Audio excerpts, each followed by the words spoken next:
Welcome everyone to our June 2nd, 2026 City Council meeting. We did not have a workshop tonight, but we did have an open house for folks who were interested in the budget process and property tax increase that may or may not be happening. Spoiler alert, it is happening, but at a far less degree than we first thought that it might. So more details on that to come in this meeting, I think. Mariah will have something for us. But we will start, as we typically do, with a Pledge of Allegiance. So if you wouldn't mind standing.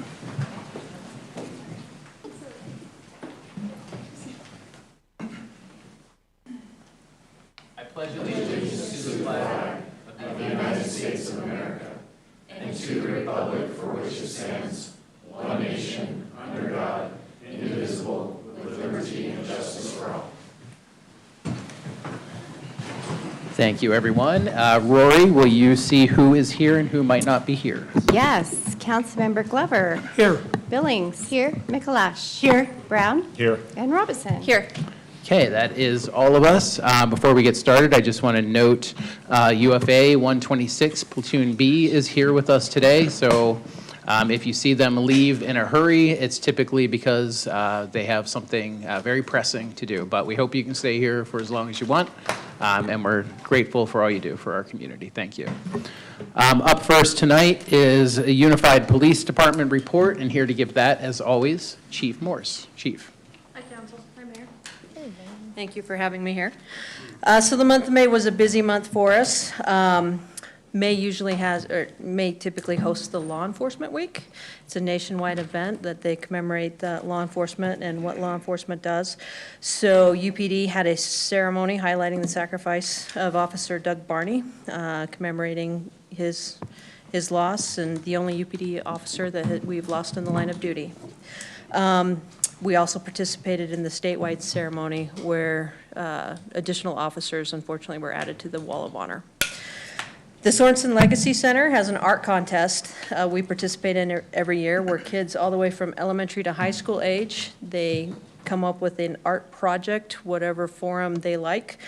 Midvale had a lot of winners, 2 second-place winners, 2 third-place winners, and 3 honorable mentions. So with the second and third-place winners, they receive second place gets an Apple Watch, the third place gets Apple EarPods, and a pizza party. So these kids are instantly heroes to their class. So it was a lot of fun to thank you, Mayor, coming and helping us deliver pizza and highlighting their art awards. Also, I'd really like to highlight, so we get so much money for pizza. I hit up David Gardner with Bambino Pizza to include them in this. He was phenomenal. He threw in extra pizza. He came with us to the high school. He came with us to the classrooms. He gave the winners t-shirts. It was a lot of fun incorporating Bambino Pizza into that event, and he wants to be a part of it next year. So hopefully we can keep that tradition going. So we really appreciate the support from Bambinos. Our shelter resource officers worked with Gardner Property Management Organization, the health department, with a pretty significant homeless encampment. There were a lot of different structures, tent-like structures, about 6 of them on the property. The camp cleanup lasted 3 full days, and when we were done, 72.83 tons of debris were removed from that camp. So that was a big effort. UPD held its motor school. So as you know, UPD has 2 full-time motor officers traffic cars, and we have a secondary assigned motor sergeant that are on the bike. This school is not an easy school. Fortunately, they were able to make it through in one piece as well as their bikes, so that's a win. So we're super glad that happened. Shared Services was very busy in Midvale in May, so just to highlight some of the stuff they came out on, we had a suspicious death investigation that they looked into for us. We had a domestic assault where the victim had significant injuries and our DV unit came out. There was a sexual assault where our special victims unit came out. There were a lot of other investigations. K-9 was actually present in Midvale a lot in May, was helping with our DEU search warrants, and there was a pursuit of a stolen vehicle that went through Midvale and terminated in West Jordan. So they were able to apprehend that federal fugitive. And I wanted to just give an example of a call that happened in the month of May our Midvale officers responded to. And this came from the watch command log. But a complainant called in because her adult son, recently released from jail, was threatening to take his life with a large knife. When officers arrived on scene, they could hear a commotion coming from inside the home, so they immediately entered. They saw a male answered the door and pointed to the kitchen. They immediately went into the kitchen. Officers could see 3 men struggling over a large butcher knife in the kitchen, so without hesitation, they stepped in. One of our officers received a laceration on his hand because he grabbed the knife so nobody could use it against anybody in that fight. So they were able to take the suspect into custody, and they took him to the hospital where he could get the mental health services that he needed. So they did an exceptional job. Our officer is okay, but it's just an example of what's happening behind the scenes every month. So that's all that I have to report on, unless you all have any questions for me. Thanks, Chief. We Thank you. appreciate all you do, and thank you for that anecdote, and please give our best to the officers. Thank you. Thank you. Moving on, last meeting, we appointed a new Public Works Director who's now sitting on this side of the dais. Congratulations again, Jeremy. But with that comes the sadder news that our current, as Matt would say, our current Public Works Director, Glenn Kennedy, is retiring on June 11th. So we have 9 more days with you. We're going to miss you. I think that was made clear today, earlier today in a ceremony that was not televised. We had a retirement party for Glenn. Glenn became the 6th person to receive a mayoral medallion, which I have told him does get you out of speeding tickets. So we'll see if that actually works or not. But we did want to show our appreciation and recognition for Glenn. And Glenn, would you mind coming up to the microphone and the podium just so we can publicly embarrass you one last time? And while you can you hand me that clicker too? I need that. We'll try to continually embarrass you. You just might not be here. So among all of the great things that we've all said or thought about Glenn, one of my favorite things is Glenn has a very good sense of humor. He is like, it would be as if Ron Swanson here. Well, spoiler. It would be as if Ron Swanson became the Public Works Director in Midvale City. So we're going to play a little game, even though our agenda is jam-packed and we do not have time for this. However, we're cool. Stay up here. We're going to play a game. Who said it? Is it Ron Swanson or is it Glenn Kennedy? How did you get that picture? For the record, my daughter was in surgery, but I was good. Apparently, Glenn is well known for being able to nap anywhere and everywhere possible. So here's one example. So we're gonna have 3 really quick quotes, and you're gonna decide, is that a quote from Ron Swanson or is that a quote from Glenn Kennedy? And this is a very difficult game. So number 1, I'm not a sore loser. It's just that I prefer to win, and when I don't, I get furious. Who said that? Who thinks that was Ron Swanson? Show of hands. Yeah, because I'm a good loser. Who thinks that was Glenn Kennedy? Show of hands. Anyone? Glenn? Okay, we have some Glens. All right, answers to happen later. Any dog under 50 pounds is a cat, and cats are useless. Ron Swanson? I'll be honest, this is a 50-50. Glenn Kennedy. Okay, we're splitting the room. Last one. Whoops. Literally everything is a weapon. That folder in my hands is far deadlier than that bow of yours. Glenn Kennedy? Ron Swanson. Okay. The answer to all of these is Ron Swanson. However, the fact that you guys thought that it could be Glenn Kennedy speaks volumes. I have some reflecting to do. But no, all jokes aside, we have appreciated the last 7 years you have served in this role. We're going to miss you. We're not naive to think that you'll be back to many meetings. You'll be back once in a while, but we wish you well in all that you do with your retirement. I can't even believe your retirement age, to be honest with you, but you did something right starting public service early in life, and I got lucky. Yeah. And we Starting it early. We appreciate not only what you've done here in Midvale for the past 7 years, but for your public service over the past, what, 30 years? So we're going to miss you. We have a couple of tokens of our appreciation. One, I think you saw because you were up here meddling actually around. didn't see it, no. But we do have the typical sign that we do when someone retires. So we're going to present this to you. I personally got you a Garbage Pail Kid, Galloping Glen. I had that when I was Oh, now you have it again. That's terrific. But yeah, let's give Glenn a round of applause.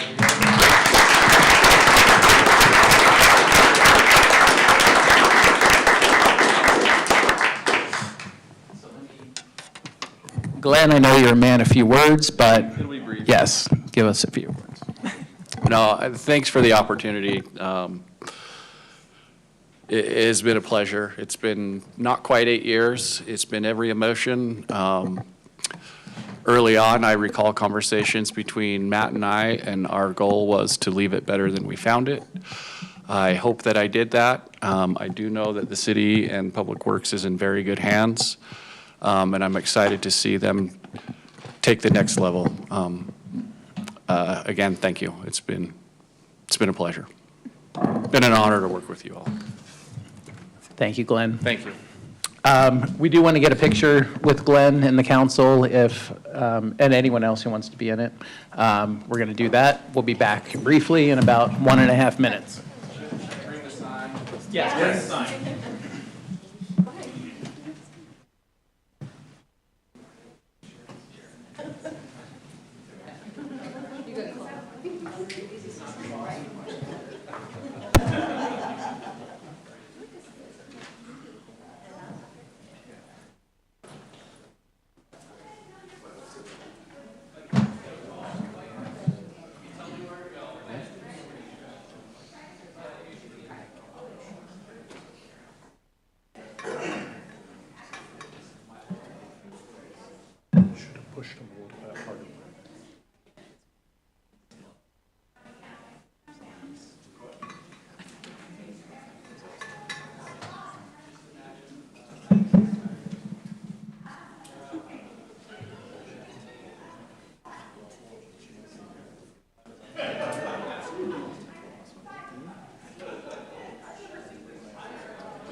Thank you for your indulgence, everyone.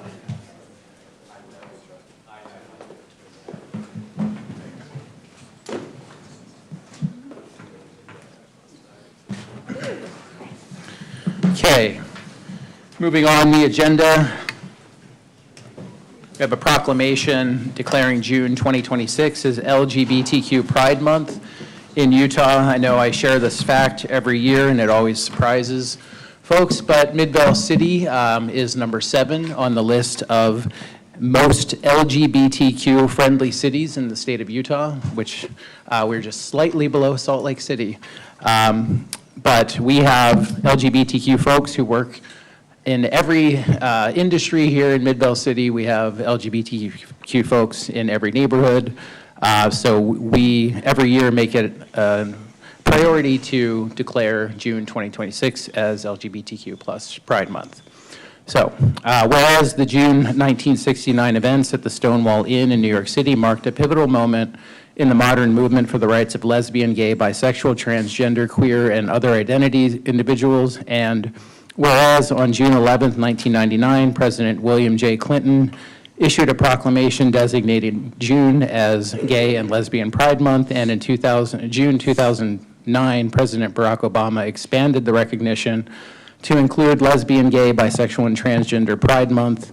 And whereas members of the LGBTQ plus community have made invaluable contributions to society in fields including science, education, religion, government, and athletics, and whereas LGBTQ plus residents and employees have made and continue to make significant and lasting contributions to Midvale City and the state of Utah, and whereas Midvale City has demonstrated an ongoing commitment to diversity, equity, and inclusion by promoting principles of fairness, dignity, and respect for all residents and employees, regardless of sexual orientation or gender identity. And whereas recognizing LGBTQ+ Pride Month fosters greater awareness, supports advocacy for the LGBTQ+ community, and provides an opportunity to strengthen alliances, encourage acceptance, and advance equal rights. Now therefore be it proclaimed that Mayor Dustin Gettle and the Midvale City Council hereby recognize and proclaim June 2026 as LGBTQ+ Pride Month in Midvale City, and encourage all residents to celebrate and support the diversity that strengthens our community. Adopted the second day of June 2026, signed by me, the mayor, and all 5 city council members. We appreciate your support. If there's anyone up here who would like to say anything, if not, we can proceed to the next agenda item. Okay, thank you so much. We'll move on then to public comments. If there's any person wishing to comment on an item not otherwise scheduled for a public hearing tonight, you may address the city council at this time. If you do have comments for one of the items that's listed as a public hearing, you'll have an opportunity to do so at that point.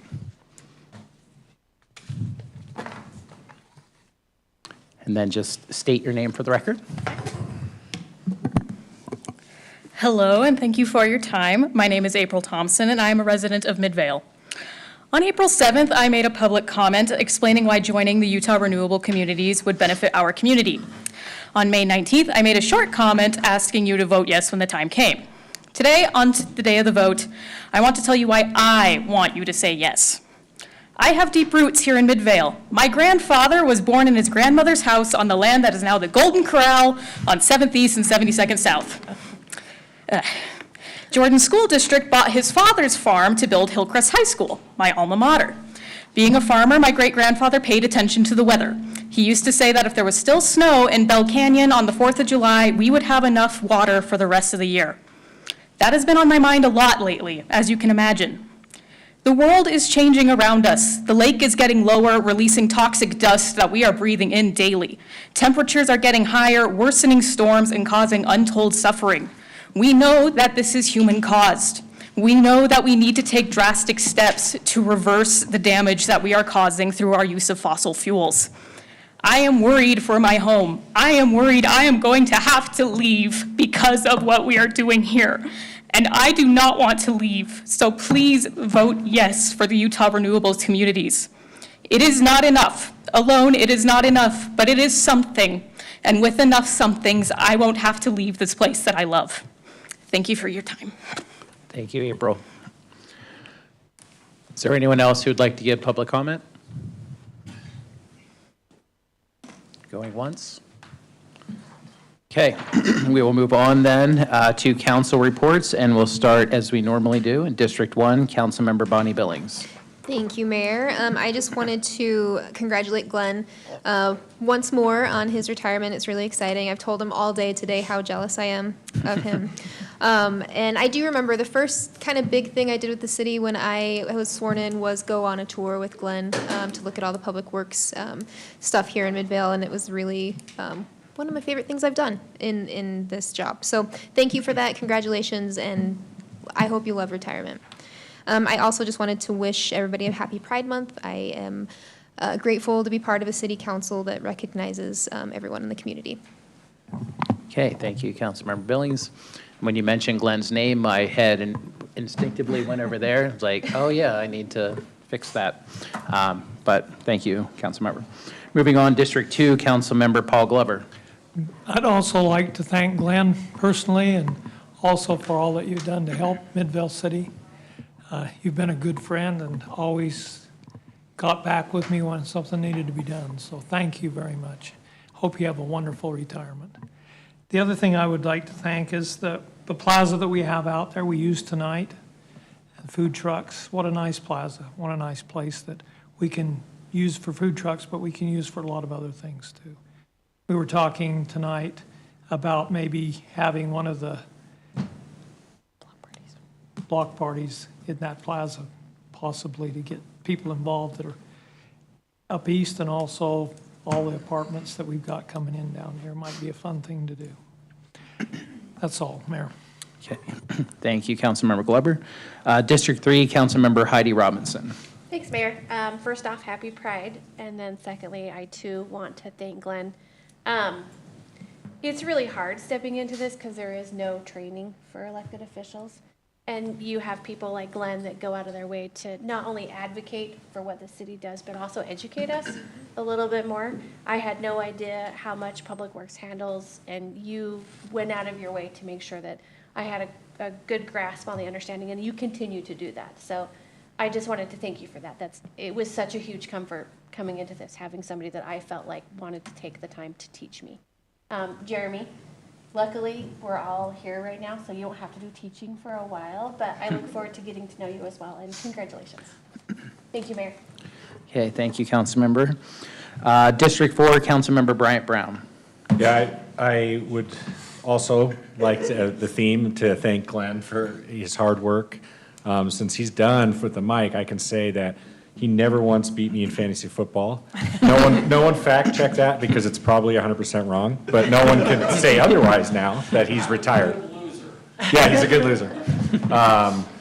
Jokes aside, it just shows the kind of relationship we had with Glenn. You know, he was a great mentor and friend and fun to have on the council, so he'll be missed.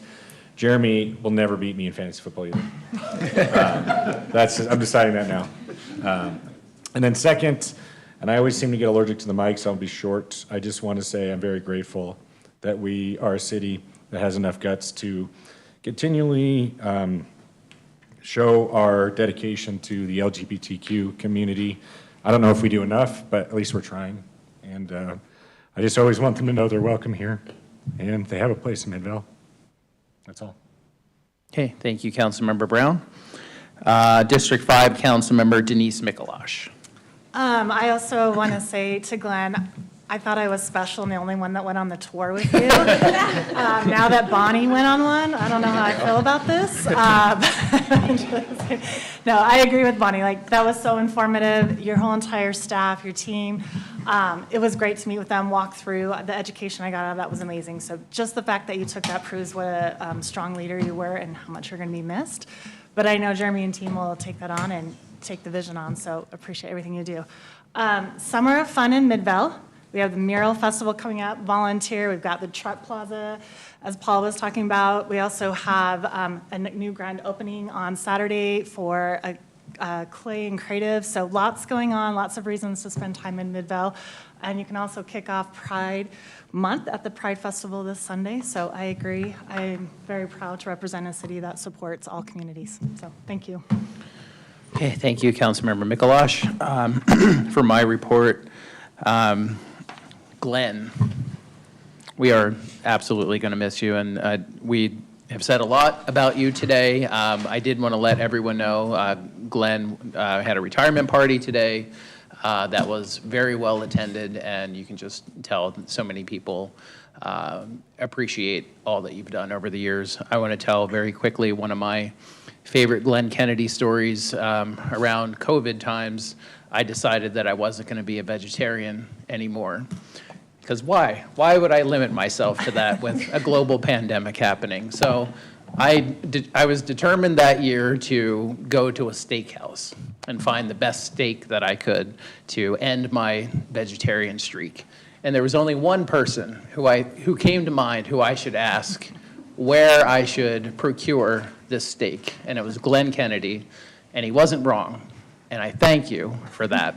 Also, I think you gave me elk steaks, which I grilled up, and they were pretty fantastic too. So we wish you all the hunting luck. I know that's going to be a great pastime of yours in retirement, as it has been during your career as well, but you'll have plenty more time to do it and not worry about coming back to Public Works on Monday. So we appreciate all you've done and look forward to hearing about all of your great tales moving forward. So thank you.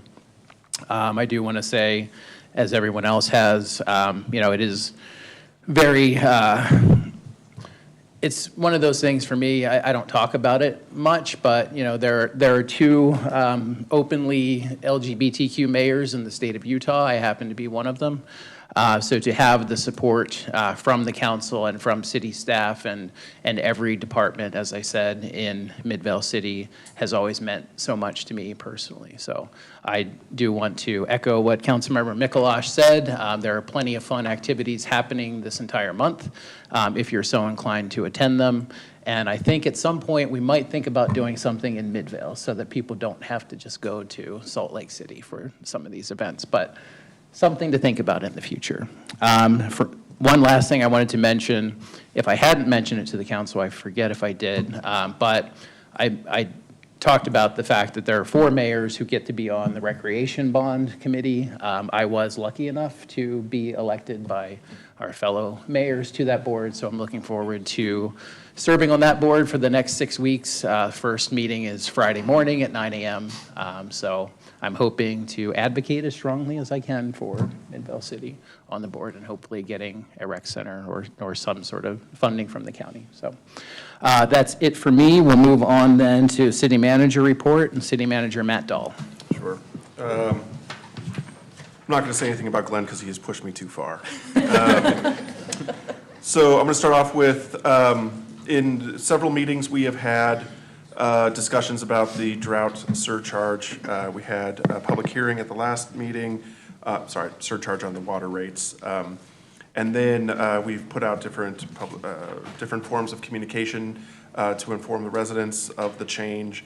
I'm only letting you know that the first bills that will include the new rates for the surcharge are going to be went out yesterday. So people are going to start getting those. Of course, if they have questions about any of them, staff is happy to answer those questions. If any of them come to you and you want to direct them to us, that's great. And by to us, I mean to Mariah or the utility billing department. Let's see, so there's that. The next thing is we are blessed in this community with a community that really cares, and they have a lot of different perspectives on certain issues. And over the course of the last week or so, our staff has been, particularly Public Works, has been inundated with people who have concerns about watering. We have received calls from people who are concerned that we are watering our parks. We have also received about an equal number of people who have called to say they are concerned about the brown grass at our parks. We're appreciative of that feedback. We are doing our best to try to water at an amount that protects the assets that we have, the turf, but without also trying to overuse the amount of water. So it is a delicate balancing act, and I think as people talk to you about it, just convey that we're trying to get it dialed in. There will be watering, but we are reducing it from what we've done in previous years, and we're, like I said, we're just trying to preserve the turf. There are some of those areas that are in higher utilization, and they will receive a little bit more water than other areas, if anyone talks to you about those. But we're also very appreciative of the fact that people are looking out, and there have been times in the past where there are just parts of our irrigation system that something goes, the timing is off or something, and so it's helpful to help remind us that we need to make an adjustment there. So we're appreciative of that feedback, and we're doing our best. The next thing I just wanted to highlight too, I feel like this might be one of those things like the event where I said, I hope everyone comes to this event, and you're like, I just said this. We, as you've noticed this year, we've had some changes to our food truck nights. With the fun run 2 weeks ago, last week we had the event where everyone was encouraged to bring their dogs, which was very successful. A big part of this, we have a lot of staff who are clearly involved with these things, but our new events coordinator has really been a big part of the success of those events, and getting a new flavor to those food truck events. And we have the Mural Festival coming up and other events that she's a big participant in. I just want to give a shout out to Millie and say that we think she's doing a great job, and we hope that more people attend those events because she's really making something that's worthwhile to attend. The next thing is Adam. We give the update on the project that we had talked about, the sewer project that's going to affect 700 West and Wasatch. Yeah, thank you. So the sewer rehab project that will affect the intersection of Main and Wasatch. That will be moved back from June 15th to June 22nd, and that's to allow work to finish on Holden and Lennox, just so they don't overlap and create even more issues. So that will begin on June 22nd. It will last 10 days. They'll be working every day except Sunday. Engineering is in coordination with the school district. They've already coordinated that the crossing guard will be maintained at that intersection for as long as possible. And when they do need to do work at that particular space where the crosswalk is, they'll have a short pedestrian detour. But otherwise, everything will remain as is. There will be message boards go up and then notice go out. But that, again, the main message there is just that it will be delayed a little bit just to allow the other work on Holden and Lennox to finish. Any questions on that project? Great. Earlier I made the joke that I wasn't going to say anything about Glenn because Glenn has pushed me too far. I do want to say that Glenn is a pusher. He pushes me, he's pushed his staff, he's pushed this organization to be better. And in all of these things, he always brings a lot of passion. I've really gotten in 5 yelling confrontations with people, and 2 of them have been with Glenn. And I wouldn't want it any other way. Even after those, I am glad to see him the next time I get to see him. He is a friend. He is a person that I had to, now Jeremy will be this person, I'm sorry, but that I will call late at night when there are emergencies that I'm hearing about that we have to deal with. It is a 24/7 job, and whenever I called Glenn, he was ready to respond, had thoughtful ways of trying to address significant issues, and oftentimes was also telling me everything is going to be okay. And almost always it was. I'm grateful for the time that I've got to spend with him. I've learned a lot from him, and it's weird for me that he is going to retire because that doesn't seem to sort of go along with his, always wanting to push to make things better. But no one deserves it more than Glenn, and so thank you, Glenn. And I know you're retiring on the 11th, but if you share the picture of me in that fireman's uniform from the ribbon cutting that I'm talking about, I will fire you before then. He just shared it to me, by the way. Just go. All right, that's all I have for this evening. Thank you, Glenn. Thank you, City Manager Dahl. Glenn, is that enough gushing from us? Yep, okay. I figured that might be enough for you. But thank you again. Moving on, we have, I think, 8 public hearings tonight, so no better way to do it than just to dive right in. First public hearing is to receive public comment regarding authorizing a zone map amendment located at 50, 30, and 24 West Center and 77 South State Street from transit-oriented development zone to transit-oriented development overlay zone. And here to discuss that mouthful is Liz. Yes, thank you so much. So this is a rezone from transit-oriented development to our transit-oriented development overlay zone. This project proposal is for 4 parcels that comprise just under 3.5 acres, spanning that you can see them in the light blue from Maple to State, and then just fronting right there on Center Street. Here's a concept of what they've included in the plan. You'll see that the applicant provided a number of materials for you, far more than we normally get for a rezone with traffic study and other things. I will remind you that this is a concept. Staff has not reviewed this for parking. Engineering hasn't seen this. Fire hasn't for emergency services, nothing like that. So just conceptual, that would come at a later phase should the rezone be approved. That being said, I did want to highlight a couple of things about this project, notably that it sits within our TODO zone. There is a section outlined where parcels and properties are required to have a mixed-use element.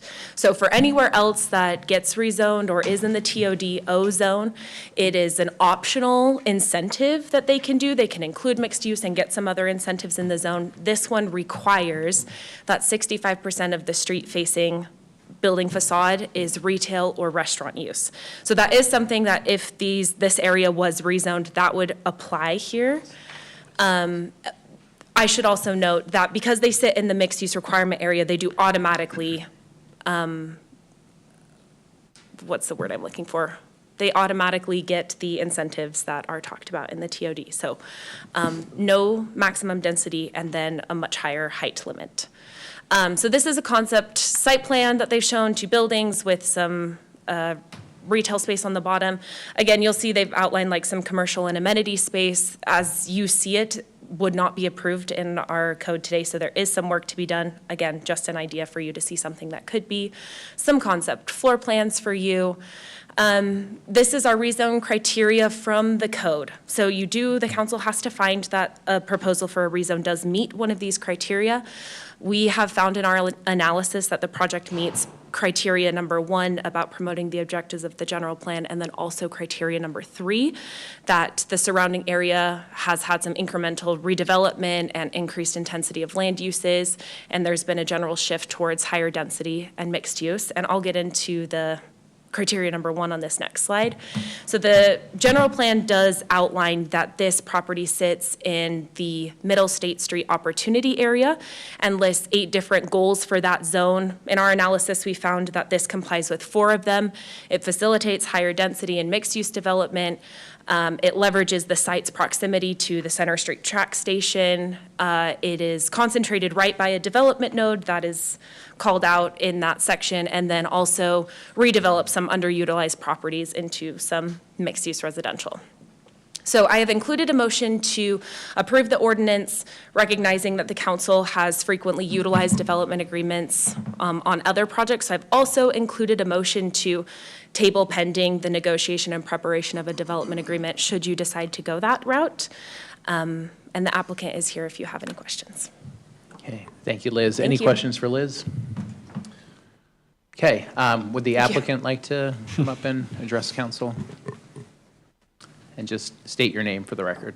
Alan Argyle, I'm here representing JDH Development and appreciate the time that staff has put into this and here to answer any questions. Any questions from council? So on the one slide, it said up to so much commercial. I can't remember, it was 18,000 So square feet. yeah, as we work that through with staff as to what that, meeting that 65% of the frontage. So we were erring a little bit on the higher side, but that would be somewhere in that, give or take a couple hundred square feet. So a bottom range would be like 200 square feet less, or what are we talking? Yeah, yes, it's really close to that to meet that 65% of the frontage, yes. I know this is all conceptual, but do you know if the plan is for rent or for own units? They're for rent units. And the resident, it's 4-story, but 3-story for residential. Yes, the bottom floor is the commercial and parking. And then like amenities, I mean, there's like a lap pool. Yeah, a lap pool, barbecue, hot tubs, all those, normal. And are you familiar with how like a development agreement requirement works if we were to go down that path and everything along those lines? Yeah, we're familiar with it. We feel like we've presented, that's why we provided so much more than in a normal package, is we were hoping that we'd given you guys enough to feel comfortable. We're hoping to proceed as fast as we can with this, and we didn't necessarily want to get hung up in a development agreement. That's why we gave you, so much. Because I like the concept in general, but we've had situations like lap pool. I think that's a cool, great idea for this community, right? And we approve a zone change or something, and then they just put grass there, right? And not a lap pool, right? Or something very small, like a hot tub, right? And say, well, it's kind of, we couldn't afford it, right? And so for us to make a change, I always think, we want to make sure we lock in, what we envision going into it, right?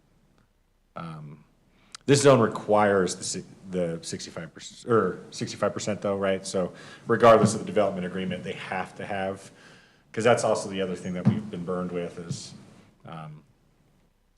oh yeah, we want to do mixed use, and then we go down the path, everyone spends a bunch of money, and they're like, oh, we can't afford to do mixed use, and they want to try to get us to back out. Yeah, that's required. The amenities are required as well. There's so many outdoor amenities and so many indoor amenities. That's right in your code that we would have to comply with. But like a lap pool's not necessarily written in there. Right? Correct. You know, from our standpoint, apartment community of this nature would just have to. That's our brand. That's who we are. Is the rent, are you thinking, is there an affordability component, market rate? What's the plan? Currently, it's market rate. We have explored through the RDA. There's just really no funds available to help support, you know, some type, you know, unless it's drastically I just don't know if there's affordable. state or something. It's outside of the HRTZ zones, so we would hope be for more. market rate, Yeah, be market rate. Are we limited, Elizabeth, to the 4 stories total on this? Unless we do the development agreement. It's Right. 10, isn't Could it? go Yeah. to 10. 10? Yeah. The limiting factor for us is parking. Yeah, There's just you'd have really. to dig if You would have to dig, and as anybody that knows, there's just no financial incentive for us to dig down for $50,000 a stall to go down, so. Can I add one more thing? Yeah. Sorry, I just remembered. I should have mentioned that the Planning Commission did recommend approval. We did get public comment via email prior to Planning Commission. We had a gentleman come and ask some questions at Planning Commission, but didn't really have any comment on the project. I fielded a call prior to this meeting with just some questions, and then had another gentleman in support of the project, but other than that, no public comment, so, thank you. Any other questions from council for the developer? Okay, we appreciate you being here. This is a public hearing. Is there a motion from council to open this to public comment? Mayor, I motion we open public comment. Second? We have a motion and a second. All those in favor say aye. Yes. Yes. Aye. Any opposed? Okay, we are now in a public comment period. Is there anyone from the public who would like to comment on this item?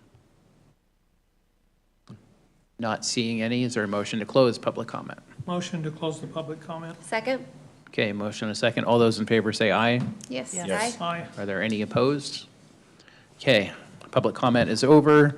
This is a recommended motion. We have 2 options here. If the council chooses one or the other, that's up to you guys. So I'm of the opinion, I actually like this. I think the outcome, if we don't do stuff like this, is the 3-story townhome with no commercial. And that's been a little bit of a blight in that area where it's taken away we had some food options or whatever, and Joe Morley's, and those are gone for these 3-story townhomes. This is adding really an extra level to that gives us that, it's still 3-story residential, right? A little denser than the 3-story townhome, but I don't think a lot more. I would like to lock in a development agreement, capping them at 4 stories, making sure that the amenities, you know, sort of look like what we saw. Like, I would like to require that they have that lap pool or something like that. That way, if it's market rate, it's gonna be high, and I would like to make sure it's a nice place to be. That's my opinion. I would like to, but I would also like to make sure there's a development agreement. I don't think financially it would make sense to go even to 5 stories without digging, but we've learned a lesson the hard way where we think that someone won't do something and then they do. That's, you know, my 2 cents on that.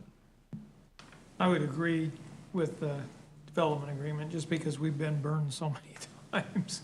And we've had contractors go out of business, and then we end up with something. They sell it, yeah, and then the Something next. completely different. With a development agreement, we can at least have some control. Yeah, I agree. I think the development agreement offers us some protections. It sounds like you've already put a lot of it together, like it shouldn't take that long, right, if we went down that route? Because I think there's a sense of urgency here. But it sounds like you've shared a lot of that, it's just more putting it into an official agreement? Asking a friend? Phoning a friend, someone? Adam? So I'm gonna answer Yes. in the typical attorney way, it depends. So recognizing that this concept plan might be more mature than some of the others we've seen. A lot of it will depend on how close we are to something that passes all of our zoning. If we're at a site plan that is pretty close or that would check all the boxes for our zoning, then it will be pretty easy to do in the sense that we can attach the concept plan and then go through and not have to add a lot of additional work. With some of our other development agreements, though, where the concept plan is pretty distant from our zoning ordinance, it takes a lot more work to lock in floors and ceilings for the things that the council wants to see. And so that time can be extended significantly. And like Elizabeth said, I think the commercial amenities, the commercial doesn't quite hit, so there would have to be some changes, right? Yes. So there would have to be some work, but maybe less work than some of the other ones, hopefully. I'm just trying to speed up our process to get Yep. more building done sooner. I mean, we want it right and for what it fits the community, but anything we can do to help move it quicker to get housing within our community, that's all I was kind of trying to pursue, especially where they've given so much information. But if we feel more comfortable with a plan, I'm good with that. Oh, I see what you're saying. No. Okay, is it any other discussion? If not, someone's got to make a motion. So for the development, it would be tabling until? Yeah. Okay. I move that we table ordinance number 2026-0-18, authorizing a zone map amendment located at 5230 and 24 West Center Street and 7710 South State from transit-oriented development to transit-oriented development overlay zone pending the negotiation preparation of a development agreement. Second. Okay, we have a motion and a second. Is there any more discussion? Liz, you So I came up. think she's going to need some direction from us, Yes, though. that's Okay. all. If That's you why can I just, saw it coming if you out. can just say exactly what you want in there. So I'm hearing height, I'm hearing maybe some specific amenities, just so we have clear I would, direction. I would like it to Helpful. look like what we got. That's, if that helps you. I don't know Yeah. what the other people feel about it, but for me, the height, the way that the commercial is sitting, and some of the amenities, they look a little bit nicer. That's what I would like. And it'd be the commercial that they do have it in the development agreement that will get the 18,000 or 200 less or whatever, Okay, but it's in there that that's what they're gonna do. okay. Anything else? And I know that might be part of the zoning, but it'd be good to have it in a development agreement. Okay. Anything else? Denise wanted it named after her, but I told her that's a bad idea. I would have approved it today if that was going to happen. Thank you. Okay, we do have a motion and a second on the floor here. So Rory, will you call the roll and see how this goes? You bet. Councilmember Glover. Aye. Robinson. Aye. Brown. Yes. Mikalash. Yes. And Billings. Yes. Okay, that passes unanimously. We will table that for now pending the development agreement. And we know our staff will work with you to get it done as quickly but as accurately and efficiently as possible. So we appreciate this project and we're looking forward to it moving forward. So thank you so much. Moving on to our second public hearing tonight, receive public comment regarding amendment to Title 17 of the Midvale City Municipal Code relating to home-based micro schools and micro education entities. And here to discuss that is Liz. Liz, come on back up. Thank you. Okay, so this is an amendment that came from the legislature, so this is helping our zoning code comply with that. It does a couple things, and sorry that it made the packet look really scary, but we just touched everything, and so it had to be included. We have added definitions for home-based micro schools and for micro education entities, and I've included some differences on what those are. Much smaller facilities can be operated out of a dwelling unit or an ADU is those home-based micro schools, and then micro education entities, much larger, probably would be a freestanding building, something like that. We have created some supplementary regulations for that. There were things that the state gave us options to add requirements for, and we did add everything that we could based on that. We added them all as allowable uses in every zone as per the legislative changes. And then while we were at it, we added charter schools as well, because those are also supposed to be allowed uses in every zone. So that has been added. I have included what you see in your packet as the supplementary regulations for these. So like I said, much smaller, 16 students. It includes employees' children. Big things are going to be the traffic plan, I think, will help with this, and there is some discretion for the city engineer there. I'm imagining we'll be relying fairly heavily on that. Minimal signage. They do have to provide parking, and all their stuff has to meet building code, fire codes, everything like that. For microeducation entities, much larger, their occupancy is really going to be limited by their occupancy classification for state code, so we'll rely on our building official for that. So a maximum of 100 students, I don't know what kind of facility that would have or how big that would have to be to meet that. Again, traffic plan must be reviewed by the city engineer. The other designation that happens is they do have to have access on a minor arterial, which is called out in our transportation master plan. All of our roads got classifications. So they do have to have access to a minor arterial or larger to have this kind of facility. And then much larger parking requirements. They start with a base of 8, and then for every additional students, they kind of add stalls as they get more students. Any new buildings, we've outlined the sections of code that they will need to follow, because there was some mind mapping tree flow to get there, so we made that very clear. As always, for zoning text amendments, need to find that it meets one or more of the criteria. We find that it promotes the purposes and objectives of the general plan and promotes the purposes in Utah State Code, brings us into compliance with the state legislature. And I've included a motion. Anything for me? Any questions for Liz? Thank you. Okay, this is scheduled for a public hearing. Is there a motion to open it to public comment? Mayor, I motion we open the public hearing. Second? Okay, all those in favor, say aye. Aye. Any opposed? Okay, if anyone from the public wishes to comment on this item, now is a great time.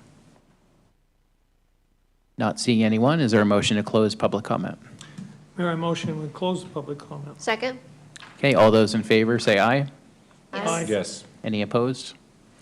Okay, public comment is over. There's a recommended motion on the board for council to consider. Mayor, I move that we approve ordinance number 2026-019, amending Title 17 of the Midvale City Municipal Code relating to home-based micro schools and micro-education entities with the findings stated in the staff report. Second?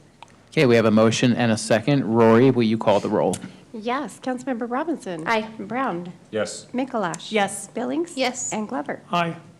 Okay, that passes unanimously. Thank you.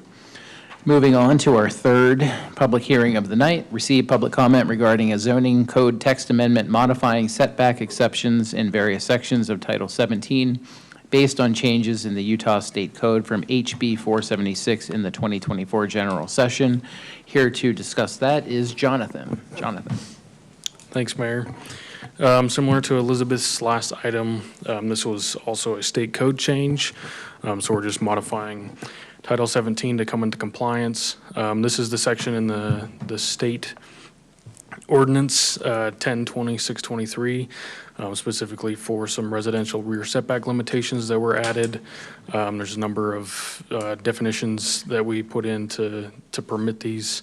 I'll note, to be brief, so there's some changes in the definitions to add the state definitions, reference that. And then to development standard sections of just about every zone except for mixed use, Bingham Junction, and Jordan Bluffs zone. This is an excerpt of the language that is proposed, specifically for landing, walkout, porch, and stairs. This is across the board in all of the sections that are added, and then we're permitting window wells, or explicitly permitting window wells into the rear yard setback. We've also included a little bit of cleanup, just so that there's not any confusion. This is specifically to single-family home development standards, that where window wells are required in basements for bedrooms and stuff for egress, that it's explicitly called out that it's subject to building code standards, which would be reviewed by our building official for permits. And there's also a number of other places that we're just explicitly adding that it references building code, because we have some incomplete references that just says international code or building code. So we're just trying to clean that up to the extent possible. For our required findings, we believe that it meets 1, 2, and 3, that it promotes the objectives of the general plan and purposes of the title.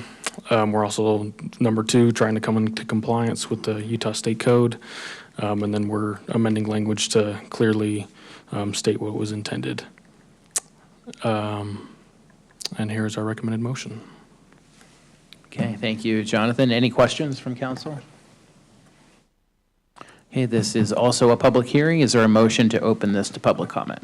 Mayor, I motion that we open public hearing. Second. Okay, all those in favor say aye. Aye. Yes. Are there any opposed? Okay, public comment is open. If there's anyone who'd like to comment on this, now is a good time to do it. Not seeing any, is there a motion to close public comment? Mayor, I motion we close public comment. Second. Okay, all those in favor say aye. Yes. Any opposed? Okay, public comment is closed. There is a recommended motion for council to consider. Mayor, I move that we approve ordinance number 2026-0-15, modifying setback exceptions in various sections of Title 17 based on changes in the Utah State Code from HB 476 in the 2024 general session as provided in the attachments with the finding noted in the staff report. Second? Okay, we have a motion and a second. Rory, will you call the roll? Yes. Councilmember Brown. Yes. Mikalash. Yes. Billings. Yes. Glover. Aye. And Robinson. Aye. Okay, that passes unanimously. Moving on, I do realize I made a mistake earlier. I said there were 8 public hearings. There's actually 9 of them, so we are almost halfway through.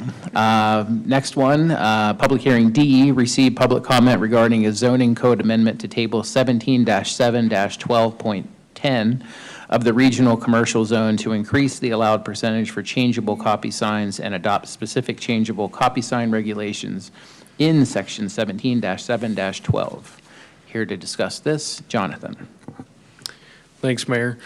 So this amendment was before the council at the May 5th meeting, I believe, and was tabled for staff to look into our neighboring cities' standards for changeable copy, electronic signs, et cetera. So this is coming back before you. We had the deadline of next meeting in June to bring this back. This was included in the packet. This is a breakdown of some of the information that we found across. This is our 4 adjacent cities, and Draper was mentioned at one point, so we also pulled code from there. I'll go into these a little bit. Cottonwood Heights, they permit essentially only billboards in certain overlay zones to become electronic animation, movement, changeable copy, however that all works out. That's typically only done to existing non-conforming signs. In the application, or in the applicant's materials, they actually did identify one of these that is on Union Park. That's across Union Park Avenue from our border. Based on the size of the sign, there's a limitation of the brightness at a certain distance based on a formula, and that's pretty much almost across the board for all of the other cities as well. And then they don't permit any sort of animation, flashing, scrolling. Sandy, they permit pylon, so this is not a billboard, it's an on-premise. So if you take like the shopping center down here, View 72 for Riverwalk, those are examples of pylon signs. And they also allow monument signs to have these sort of signs, and they do a cap of 50% of the sign area as electronic, reader board, changeable copy, et cetera.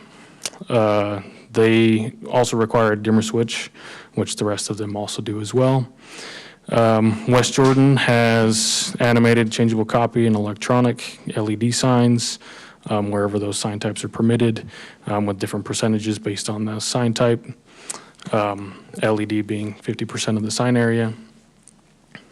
And they also have a cutoff time for billboards from 10 p.m. to 7 a.m. if it's 300 feet from residential for them to be shut off. Murray permits electronic message centers in commercial zones, and they also have a similar cutoff time for near residential. Draper, they permit electronic message centers on 123rd South, Draper Parkway. They don't have any size limits, and similar to the rest, they have dimmer switches and calculation of the light at a certain distance.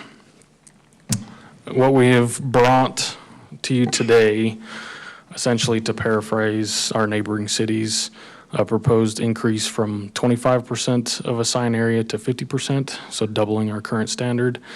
And then adopting specific standards for changeable copy pertaining to the illumination and movement of it, to limit the brightness at the property line, and to also not include any sort of animation, scrolling. Essentially, they'd be able to do a still image and rotate it every 8 seconds with this proposal. They'd also have to submit a photometric plan to show compliance with these requirements. And then we would propose also a period of activity from 10 p.m. to 7 a.m. on any sort of sign that would be permitted. It was brought up where this would be applicable. Currently, this is only proposed for the regional commercial zone. So this is the light red. This is the whole city zoning map. The Fort Union Shopping Center area from about 700 East all the way to Union Park. This is the largest area of regional commercial that we have. High Tech Drive to State Street. There's also a significant portion there that has this. Just south of us here, I believe this is Allen Street by the new fire station and I-15. There's a significant spot of regional commercial there. I'm just highlighting this as areas where this would be adopted if it were approved. There's another couple little spots here and there in the city, but these are the significant ones. You've seen this criteria 3 times already tonight. If you feel these changes are what you guided last time in May for this, we've got a proposed finding for criteria number 1 and 2, that it facilitates commercial business and provides, commercial activity to occur in accordance with state code. If you don't, then we'd recommend either tabling or denying the amendment. I just want to say thanks on this. It was a little bit more work, but I think this is absolutely the best way for us to make a decision. I think sometimes we don't know what makes sense for an area or whatever, and this is incredible work for us to really see the big picture. I also think, unrelated, looking at that map of regional commercial, especially that third picture, do we ever go back like that east side? I think that's right. Is that Wasatch? Right? Oh, no, that's 72nd. But like that south end of it, yeah, the It's center. Center Street. Yeah. Like that south Over end, here. could anyone ever build there? Like, do we ever go back and look and say, hey, maybe we should rezone that to the properties next to it that fits the size? Because that's like a really weird shape, at least the south end. This one right here? Yeah.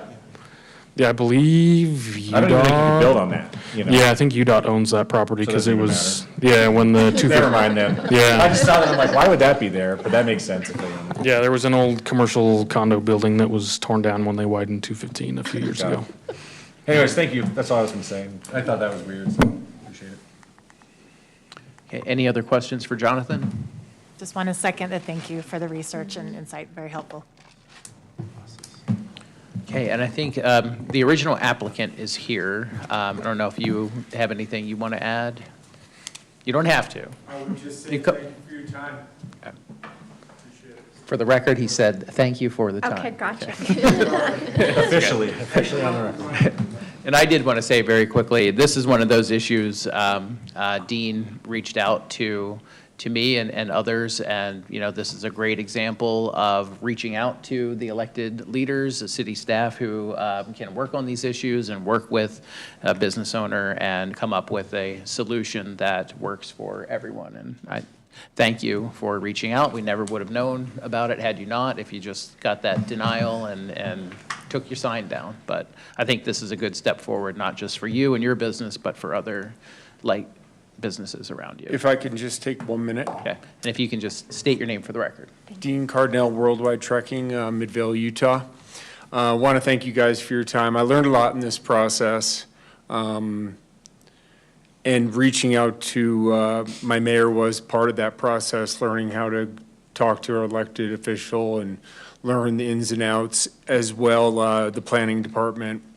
You know, try to do as much as I can for the community. I am proud to say that we are working with the Boys and Girls Clubs to bring children up to Snowbird and Brighton 2 days a week all summer. And I know you mentioned a lot of the programs that are going on that summer, and that's one we're really proud of, and we are proud to be part of this community. So thank you. Thank you. And we do have representative from the Boys and Girls Club here today who might want to talk to you as well. This is a public hearing. Is there a motion to open this to public comment? Mayor, I motion we open public comment. Second. Okay, all those in favor say aye. Aye. Yes. Are there any opposed? Okay, public comment is open. Is there anyone who would like to give comment at this time? Seeing none, is there a motion to close public comment? I motion we close public comment. Second. Okay, all those in favor say aye. Yes. Yes. Aye. Aye. Any opposed? Okay, public comment is ended. There is a recommended motion for council to consider. Mayor, I move that we approve ordinance number 2026-0-16, amending table, I hate when I do these ones, 17-7-12.10 of the regional commercial zone to increase the allowed percentage for changeable copy signs and adopt specific changeable copy sign regulations in section 17-7-12.10 as provided in the attachments with the findings noted in the staff report. Second. Okay, we have a motion and a second. Rory, will you call the roll? Yes, Councilmember Mikuláš. Yes. Billings. Yes. Glover. Aye. Robinson. Aye. And Brown. Yes. Okay, that passes unanimously. Thank you, everyone, for your hard work on that. I know it was unusual to do that much research, but we're glad we got a great product in the end. Moving on to our fifth public hearing of the night. Receive public comment on the Midvale City tentative fiscal year 2027 budget beginning July 1st, 2026, and ending on June 30th, 2027. Here, as always, to discuss is Mariah Hill. Mariah, give us all the great numbers. Yeah. Good evening, Mayor and Council. I want to be honest with you, I've got a lot going on tonight on this agenda. So if I am fumbling, my brain's have been in a lot of different places, but hopefully we'll get through this. Okay, I'm basically going to present the tentative budget as you adopted it, since this is a public hearing on the tentative budget. But I will note where things have changed a little bit since the tentative budget, but the numbers as they are shown is the tentative budget. Just an overview is that this presentation provides a high-level budget overview.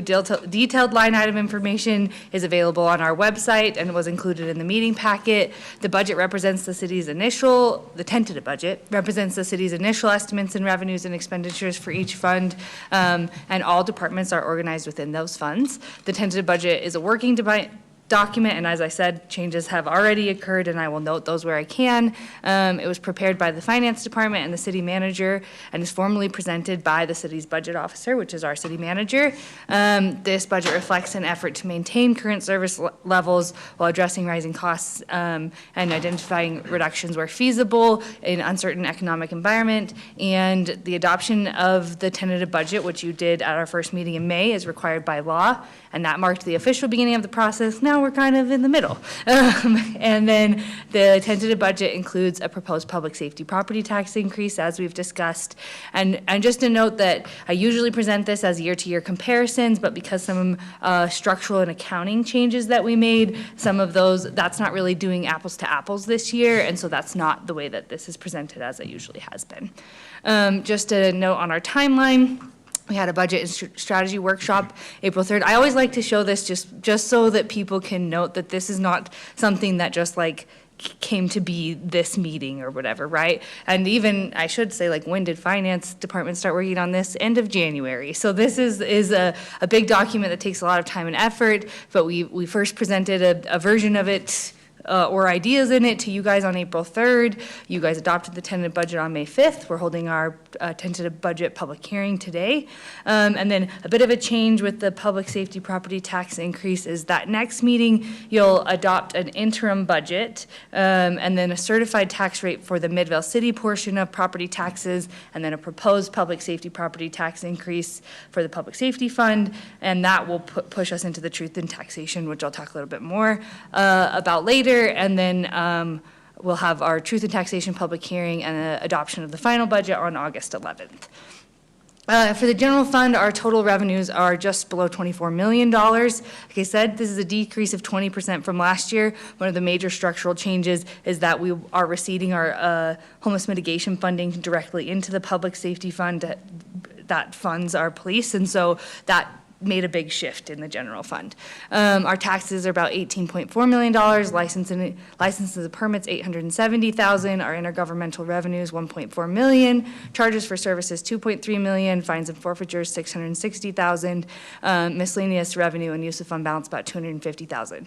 And then again, I don't usually just like throw the budget tables up there, but I wanted to kind of go line by line and talk about our revenues and how they're changing. And maybe I won't go line by line, but you can see that there's a lot of dynamicy happening in that differences column. Some things are going up a little, some things are going up a tiny bit, some things are going down a lot, some things. So this is all just the work that I do to make sure that as new revenues and information comes in every day of the week, I'm checking those to see how that impacts what our revenue projections will be and how that will impact our general fund.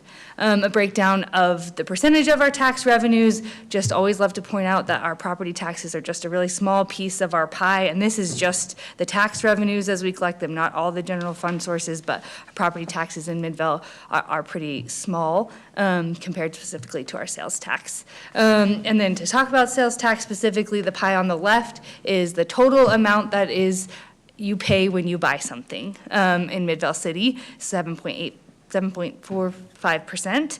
And the only 1% of that actually is a local sales and use tax, so that's what eventually kind of makes its way back to the city. And the other piece of that is my penny graphic that I'm so proud of, which is that of every dollar that you spend, the penny that is local use and sales tax, half of that does come directly to Midvale. The other half goes into a statewide pool that then is distributed based on the percent of the population of the whole state that we are. A look at our sales tax for this year, we actually are projecting a bit of an increase back to what exactly our fiscal year 2025 actuals is. Our sales tax is distributed to the city monthly by the Utah State Tax Commission. It's on a 2-month delay, so what we got distributed in May is from March sales. Sales tax are the most susceptible tax to economic trends, and as our economy is showing continued signs of slowing and declines in consumer spending and confidence, I'm always careful with this. And like I said, I'm looking at new data every time it comes in. Statewide, the sales tax is still showing 1% to 2% of overall growth, but does that always reflect back in Midvale? Not necessarily. And another note is that they released the Utah Population Committee numbers, which is what now our population factor is based off of, and it showed a decrease. We'll likely see a decrease in our population. We will see a decrease in our population factor and what we get for that half of the penny starting in our June distribution. Again, so this is our licenses and permits and our intergovernmental revenue, and I just wanted to show just kind of all the changes that are happening without having to really list them out one by one, but business licensing declining, building permits going up a little bit, and when you think about a $24 million in revenue, and you would think $19,000, does that matter? Should we be taking that into to account, thank you. Yes, we are on every line looking at every dollar in every space that we can. Similarly, here's our charges for services. Like I said, look, there's one line changing by $651. That's what we're doing in these budgets in these tight years. Fines and forfeitures is one that is decreasing significantly. I'm hoping with the next couple months of data that will increase. We had seen a pretty deep decline in that, but it seems to be coming back up. So Then on the expenditure side of the general fund, there really isn't that many changes. One of the major ones is our personnel. So like I said, we did some accounting changes, structural changes, and one of those was going through and looking at all our employees. We haven't done this since I've been here, to make sure that they're being paid out of the place that their time is being spent. So we went through and I sat with every manager and department head to make sure that that was correct, and you can see the changes to that on that table on the left. And then the tentative budget does include a 3% cost of living adjustment for all employees, a 1% merit, targeted market and midpoint adjustments, and then we had a 5% increase in our medical costs, 4.6% in our dental, and then the URS contributions, those come from the legislatures, those actually did have a decrease on the city side and an increase on the employee contribution side. We also have the removal of a part-time finance clerk, and then we have reclassified our policy and project manager to an economic development manager to hopefully help with the sales tax piece of it. And then we are still kind of waiting. Open enrollment for our employees opened yesterday. They have 10 days to make those selections, and then we will budget based off of those actuals of everyone's selections, however those change. Another thing that we're doing structurally is that we have internal service funds that we charge to all departments, and for IT, we had been lumping together the cost of operations and equipment replacement. We're breaking those out since it's kind of a one-time versus ongoing thing, so those are charged separately in all accounts. And then this year, actually, we are pausing equipment charges across the board. This is helping the general fund a little bit this year, and the IT internal service fund has enough of a fund balance to kind of hold that up for a little bit. And then, again, like I said, we're looking at things in hundreds of dollars. So our department-wide cuts across the general fund totaled over $31,000, and that happened over 25 different line items, ranging from $100 to $5,000. I didn't list those all out, but it was, again, an effort from our department heads to make sure that we're being as frugal as we can, especially when we're going to ask for property tax increases from our residents. This is really the rest of the expenditure changes in the general fund, is that we had some large decreases. We removed some legal professional services, though I promise Garrett, if we get sued, we will put those back in there. We don't have an election this year, so we didn't need that. We were able to decrease some IT software costs. We removed a one-time signal from this year upgrade, and we had a decrease in building inspection professional services because we brought that in-house. And then just a few small increases is that we had some communication software increases. We have a one-time cost related to, we purchased a lot of radios, and then the way we were going to use those shifted, and so we need to put in some one-time costs to build a radio to use those, the Utah Renewable Energy Program costs, and a 10-year sign replacement plan in the streets department. That's funded by restricted B&C road funds, and then the planning commission needed a little bit more money. So overall, all the departments decreased or stayed steady. I think Public Works did decrease, but by not a percentage that was viable to show in these numbers. So these are the pending changes. The inflation numbers have come back higher than 3%, and we anticipate that they probably will in May as well for April. And so I think we are going to be able to afford a 3.5% COLA for our employees, but that will just kind of be depending on if the May or April CPI in May comes back higher than that. We won't do that, we'll match it, but we kind of do have some leeway to do that. And then, like I mentioned, the actual benefit selections, and then we have had a one-time request come from the Boys and Girls Club that I'm gonna let Bonnie speak to you guys about quickly. Thank you. I just want to give a little background. I've been working with Jamie, who is the executive director of the Boys and Girls Club here in Utah, and as well as Dylan Hayes, he's on the board of Boys and Girls Club, to make sure that the Boys and Girls Club stays a really strong and accessible asset to our community. This year, they have requested a $45,000 one-time contribution in addition to the $40,000 that we give them as part of our normal ongoing budget. And I just wanted to kind of say, and encourage that our fellow council members to consider providing this as part of the tentative budget. Again, like I said, to make sure the Boys and Girls Club remains a strong and accessible part of our community. The request is also personal to me because I was a club kid growing up. The Boys and Girls Club provided me with opportunities, mentorship, and a safe place to grow and play during important phases of my life. The memories, lessons, and support that I received helped shape the person I am today, and I don't know if I'd be sitting here without the Boys and Girls Club. So I do think it's such an important thing to do to invest in the club this year. Today, the Midvale Boys and Girls Club serves approximately 400 youth and teen members, and it provides a safe and supportive environment where young people can learn, build relationships, develop leadership skills, and stay engaged in positive activities during a critical after-school hours. It's an investment in our youth, but it's also an economic investment. According to the Boys and Girls Club of America, every $1 invested in a Boys and Girls Club returns an estimated $10.32 in current and future earnings and cost savings to the community.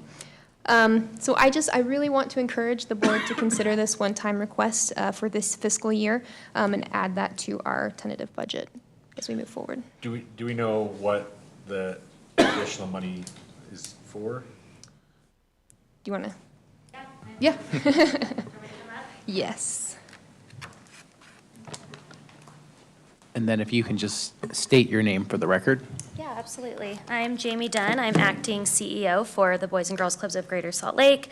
I have been involved with the Midvale Club since it opened over 26 years ago, also as a club kid, and then as a staff working with the youth, and now as a professional staff. So one thing that hasn't changed over the 26 years is the commitment and support from Midvale City and the Midvale community for the Boys and Girls Club, and really the city has shown up for the youth and families over and over again, so just want to thank you guys for that. As far as these funds right now, we have lost significant federal funding in the last 2 years. And so what our goal is to be able to continue to serve youth at a higher capacity, a capacity that we saw in prior years before we lost those funds. And so with this money, we would be able to serve an additional 15 to 20 youth per day, which would be about 65 to 70 youth a day. So, which I think is great, but what would next year look like for those 15 to 20 youth? Would you need us to do it again? Yeah, that's a good question. We're actively working through philanthropy. We have already secured additional funding to make up for part of that loss in federal funds. But that loss was over $2 million. And so it does take time to build that back up. And so we have actually secured $1 million in funds to kind of help with that gap in the last year. We've also made real significant cuts to our programs and to our budget. And so we have not made those cuts at our Midvale Club. We do serve about 93% of our youth do come from low-income households at Midvale, and our budget at that club is about $600,000 a year to run that facility. We only charge families about $4,000 in membership fees throughout the entire year. And so we do have plans to be able to secure those funds in the coming year and be at a place where we're able to continue to grow again, but again, it's just taking us some time.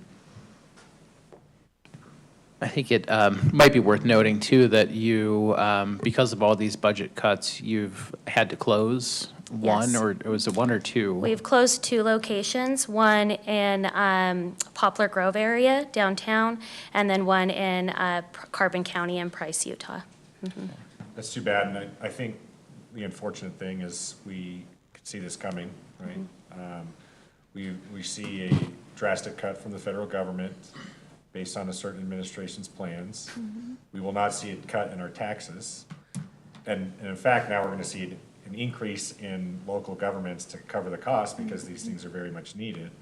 So this is a very much an unforced error in sporting terms that we shouldn't even be considering this. Like, this is really silly that we're doing this. Not that you're requesting it, and I understand why you're here, but the fact that we had to cut Boys and Girls Clubs while, you know, I can get really, doesn't matter. Thank you, I appreciate it. I think it's silly we're here, we shouldn't be. And it's a lesson learned, hopefully, from the community. Yeah, I appreciate that. To your point, we have seen an increase in the need of the Boys and Girls Club services. We currently have enrolled with summer programs starting this coming Monday at the Midvale Club. We have enrolled 135 youth, and we have 80 kids on the wait list for this summer program.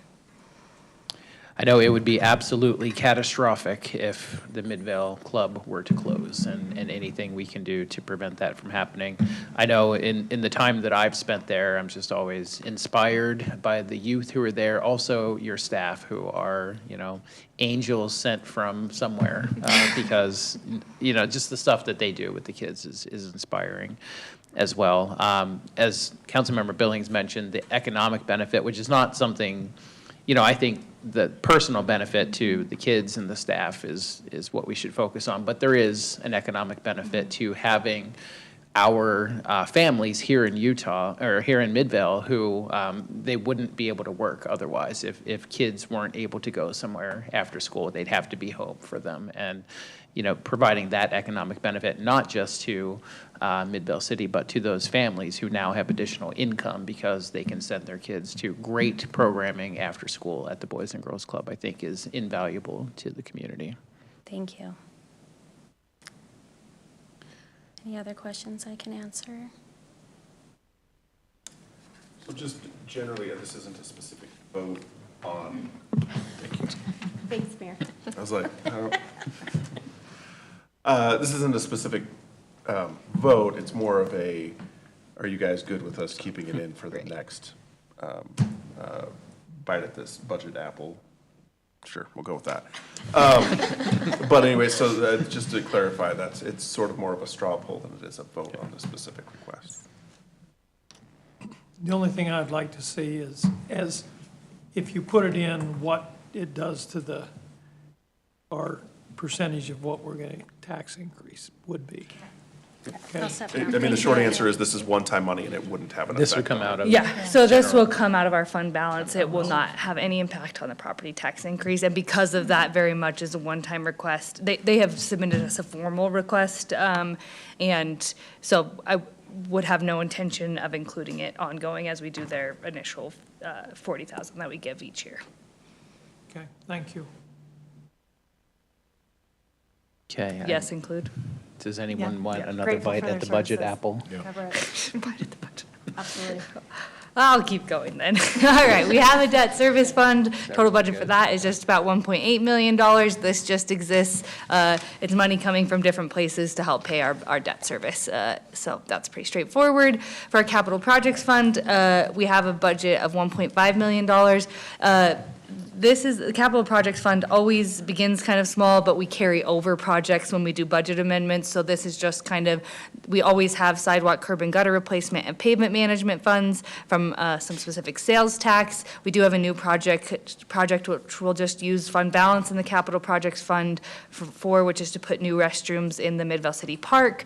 We have some facility maintenance that needs to be done for about $42,000. And then we do get annual money from HB 244, $500,000. That's being put towards the Stag Street project right now.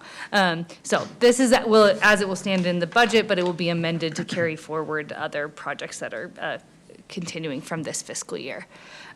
Here's a summary of our enterprise funds. Just wanted to show that mainly they are pretty healthy right now. All of them are having a contribution to their fund balance. However, that's not just like extra money. They all have needed capital projects, master plans that we're working through, and bond payments that are coming online and things like that. So that's just temporarily this year. Some notable changes in all of the enterprise funds is throughout the enterprise funds, they also have the personnel changes that I noted earlier, new allocations, COLA, merit, market, midpoint, all of that. There are some operational cost updates, but none of those were significant. And then across the board, we are able to fund our enterprise funds this year with no rate increases to our water, sewer, stormwater fees. In the water fund, we did have an 11.5% increase in the cost of the water that we purchased from Jordan Valley Water Conservancy District, and then we have included funds to update the water master plan. In the sewer fund, we had a 3.5% increase from South Valley Water Reclamation Facility, and the addition of operation and maintenance costs related to a vac station that is coming online that's developer built and we are taking ownership of this year. In the stormwater, they just did complete their master plan, so a few additions to that is the addition of a camera truck for an additional $350,000. This is why they have a use of fund balance in the stormwater fund, and then addition of ongoing capital outlay per the master plan of $100,000 annually. And then in the street lighting fund, the streetlight master plan is in the works, and so some additional funds to make sure that we can do what that says that we need to do. For our internal service funds, the fleet fund has a budget of just over $2.2 million. This does include all the operations for our fleet vehicles, and the capital replacements are fully funded. They also have some personnel paid out of there, and that includes the personnel changes as discussed. Their replacements are listed out there, and then the addition of the camera truck. The replacement charges are those monies that are put in every year and built up, so that's all just sitting in that fund, and then additional money being transferred for the camera truck. In our information technology fund, just under $400,000. Like I noted before, we're splitting the operation and capital replacement charges to this fund. And while we're pausing the capital replacement funding, we still will be doing the annual replacements with fund balance. They also have the personnel changes. We did remove, if you're looking at the table in the budget book, we removed $200,000. That was one-time money for new CD software that's going into place. And then we have historically had server or switch replacements every year. We don't actually have any of that this year, so that's helpful. Before we talk about the public safety fund, I'm just going to do a little property tax 101. That property tax rates in Utah are revenue driven, not rate driven. So we get a specific revenue amount. We don't keep our rate the same every year. So we have this graphic that I upgraded. I didn't upgrade. I had help upgrading from last time, which is that we get a baseline property tax amount. So if we do nothing year to year, if we don't need any additional property taxes, then what happens is when property values increase, then the property tax rate actually decreases. Similarly, if your property values decrease, then your property tax rate would increase. Increases in property values that's like the very basic way that it would work. However, if like your property increases and your neighbor's decreases, then that is going to shift the tax burden among property owners. So if your tax bill is changing year to year, that's likely because of what's happening to properties around Midvale rather than that taxes, not probably. It's probably both things, because at any given year, you have 12 entities on your property tax bill, and one of those are likely going to be raising taxes. But you can pay attention to that on your tax valuation notice that you get in July. Also, primary residential properties receive a 45% exemption on their taxable value. And then if we need additional revenue above like what we had last year for our property taxes, we may get new growth. Communities that are building a lot, they will see that. We see that pretty minimally here in Midvale, or we need to go through the truth and taxation process, which I will talk about now. We've done this the last 4 years, but there were some changes in the legislature this year, so the process looks a little bit different. So in May, we adopted the tentative budget and a property impact schedule, which is a new piece that just really outlines what exactly the property tax increase is and what would be the impact of getting it or not getting it per department. So we have looked at that every time we've talked about a budget, which is a part of the new requirements. We also heard a lovely explanation from Matt as a budget officer, both saying that he intended to present a property tax increase. Oh, you weren't here for that. You looked confused. And then also make the statement that we are intending to raise property taxes. We have notified Salt Lake County and the Tax Commission of the proposed increase prior to June 1st. And then you all in May also, or before June 1st, June 13th, we did it in time, had to adopted a statement of intent that we may increase property taxes. And then we posted our notices for the public hearing on the tentative budget, which is happening tonight. In June, so we still don't have 2026 tax information for this meeting, so still the numbers that I'm showing are 2025. I'm like stalking the tax commission right now, refreshing the page every 5 minutes to see what's changing, because any number they put in kind of shifts things, so I'm keeping a close eye on that. But we don't have it yet. We will for the next meeting, which would also give us our certified tax rate. So all of the percentages I'm going to show you in numbers, they're all going to shift a little bit because we're going to have a different valuation. We're going to have a different average value of a household. So we're still operating off 2025 tax information right now. We're conducting the public hearing on the tentative budget right now, and then in the next meeting in June, you'll adopt a proposed tax rate that includes the increase for the public safety property tax.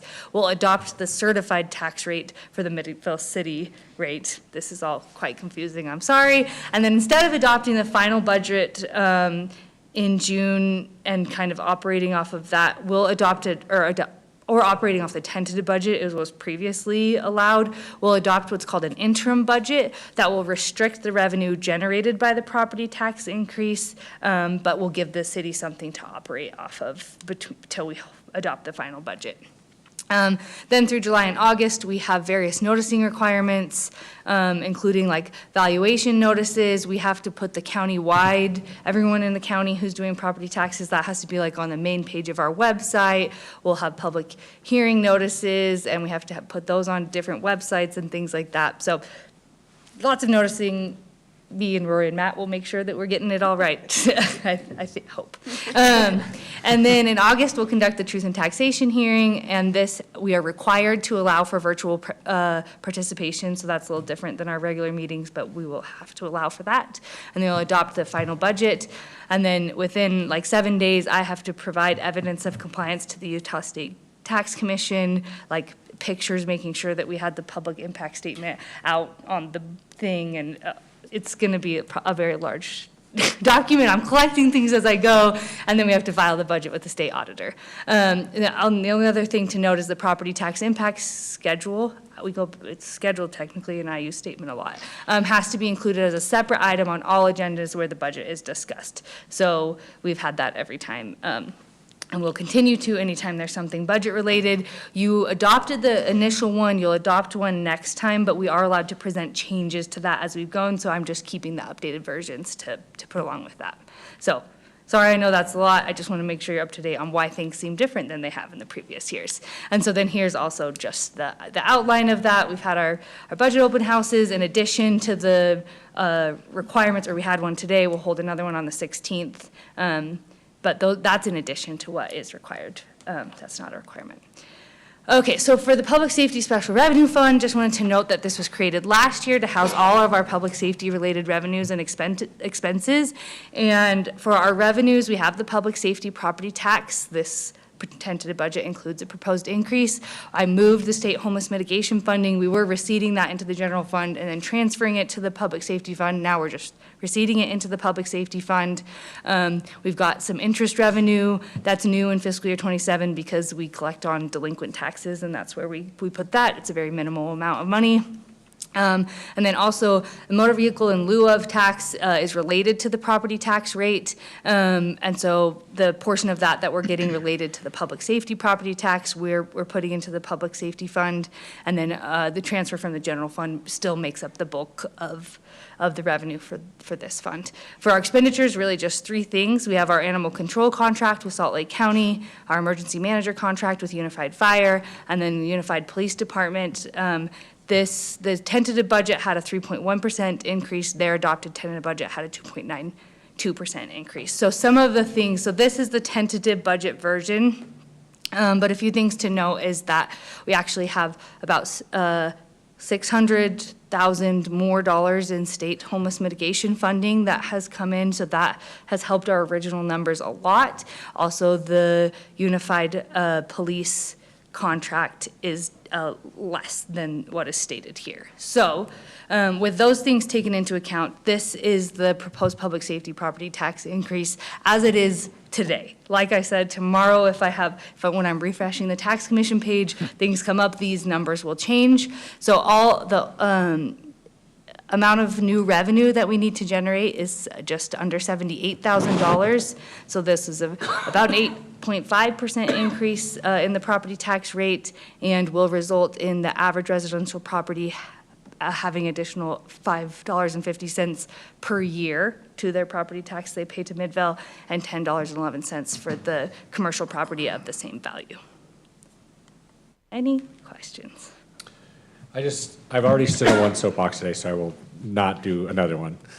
Other than I really appreciate the time, and when we have the truth in taxation in a couple months, and when people come in to say we don't tell them anything, or kind of throw you guys under the bus, I'll be sure to remind them of the 9 items today and the hour and the time we spent on a presentation, that I think we do a really good job of being transparent. That's all.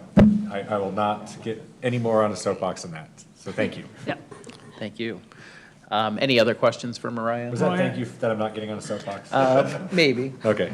The only thing I Review would the video. recommend, and I don't want you to do it tonight, but maybe in one of the other presentations, when you say we do get an increase from the property that was developed this year, you might, because everybody's looking at all the development down here. I don't have those numbers yet. I understand, but what I'm saying is they need to understand that we don't get all the increase because of the RDA. So I just put that in there so that they understand that we are getting growth, but we're not getting the full taxation yet. Yeah. We will. I have a hard time talking about new growth when I don't have numbers to put to it because it is such like a, yes, but when I have them in the next presentation, I will do that. That's, it just makes, it helps them understand that, because they're seeing the growth. Yeah. So. Yeah, and we've like, I think last year or the year before, I was like, oh, maybe we'll get $50,000 in new growth, and then we got like $3,900, so. Which is, and if you look down there I and know. everything that's gone in, you'd say, well, what is going on? Yeah. Any other questions for Mariah? Well, there's a lot to be proud of in this budget, and there are a lot of folks who worked very hard, Mariah being one of them, Matt as well. I think we'll start to be able to sleep at night again now that the mitigation funding has He been. did fully come to me this morning and be like, you let the tax commission know we're raising taxes, right? And I was like 3 months ago, yeah. But also our partners with UPD as well, getting that budget down to 2.92% of an increase was a heavy lift, and you guys did it very well, and we appreciate all your efforts in doing so. We'll have plenty of opportunities to talk to the public about this in the future, but this is one of the many public hearings on the schedule for tonight. Is there a motion to open this to public comment? May I motion we open public comment? Second? Okay, all those in favor say aye. Aye. Yes. Any opposed? If there's anyone from the public who would like to comment, please do. Seeing none, is there a motion to close public comment? Motion to close public comment. Second? Okay, all those in favor say aye. Aye. Yes. Yes. Any opposed? Okay, this is not an action item tonight. Okay, so we'll move on then to public hearing F, receive public comment on the Midvale City fiscal year 2027 fee schedule and utility rates. Mariah. Yeah, Matt's going to bring this up, but we, just because we've just done the amendments for the fiscal year 2026, there actually is no changes for this, but we do adopt it with the fiscal year. And so this is just for you to receive public comment and make sure that we've properly done what we need to adopt it for fiscal year 27. Okay. Any questions for Mariah? Is there a motion to open this to public comment? May I motion we open public comment? Second? Okay, all those in favor say yes. Yes. Aye. Any opposed? Okay, this is open to public comment. If anyone from the public wishes to give comment, that would be the point of public comment. Seeing none, is there a motion to close public comment? May I motion we close public comment? Second? Okay, all those in favor say yes. Yes. Aye. Any opposed? Okay. This is not an action item either. Okay. None of my public comments are tonight. Perfect. Moving on, receive public comment regarding increased compensation for executive municipal officers. Mariah. This is a new requirement, not from this legislative session, but the one previous, that we just needed to hold a public hearing if we are increasing the compensation for any of our executive municipal officers. These are those that we have designated after some conversations last year. And then noted here are the increases related to the standard COLA and merit. That is for all employees, and where applicable targeted market increases are applicable. Yeah, that's enough. Any questions for Mariah as she steps away from the podium?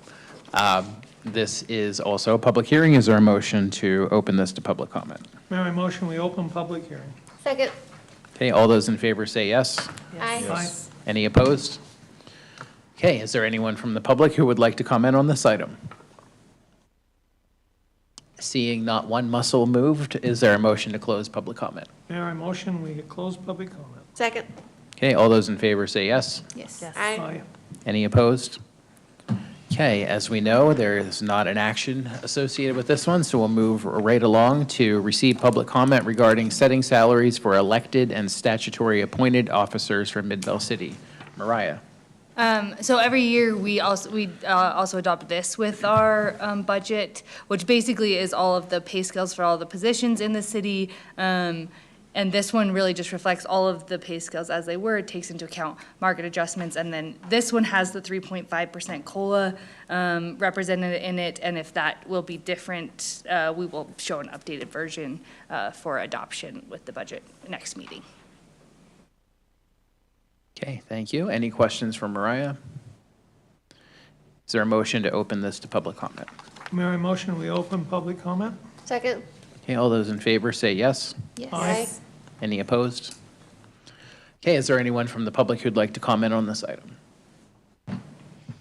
Seeing none, I always just keep looking at the one member of the public who's here, and if she comes up, we'll let her. Is there a motion to close public comment? Mayor, I motion we close public comment. Second. Okay, all those in favor say yes. Yes. Aye. Any opposed? Okay, no public comment on that one either.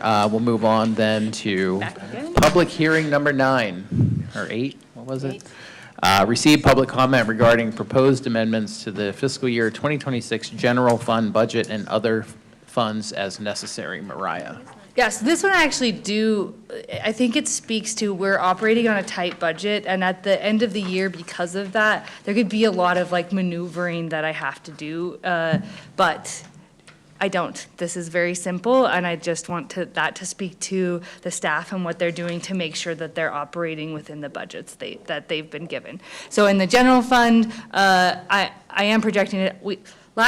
For fiscal year 26, we had projected a decrease in our sales tax, but actually that has been coming back more to fiscal year 25 actuals. So we have room to increase that $41,000, and that will go to fund some benefits that just were out of whack a little bit in the city council and finance department. Those need to be updated. And then we have a transfer to the public safety fund for the wildlife contract that I just didn't get included in the original budget.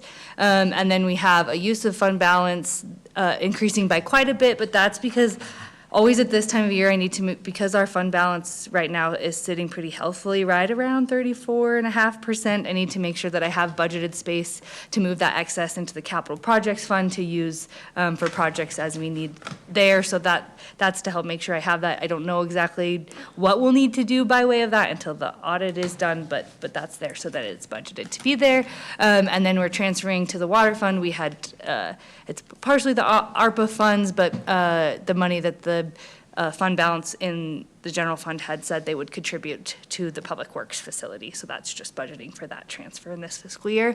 For other funds, the public safety fund is increasing by $6,000 to account for paying for the wildlife contract. The capital projects fund is increasing to account for the transfer from the general fund. And then we bonded in September of 2025, and we hadn't budgeted recording the proceeds from the sale of those bonds.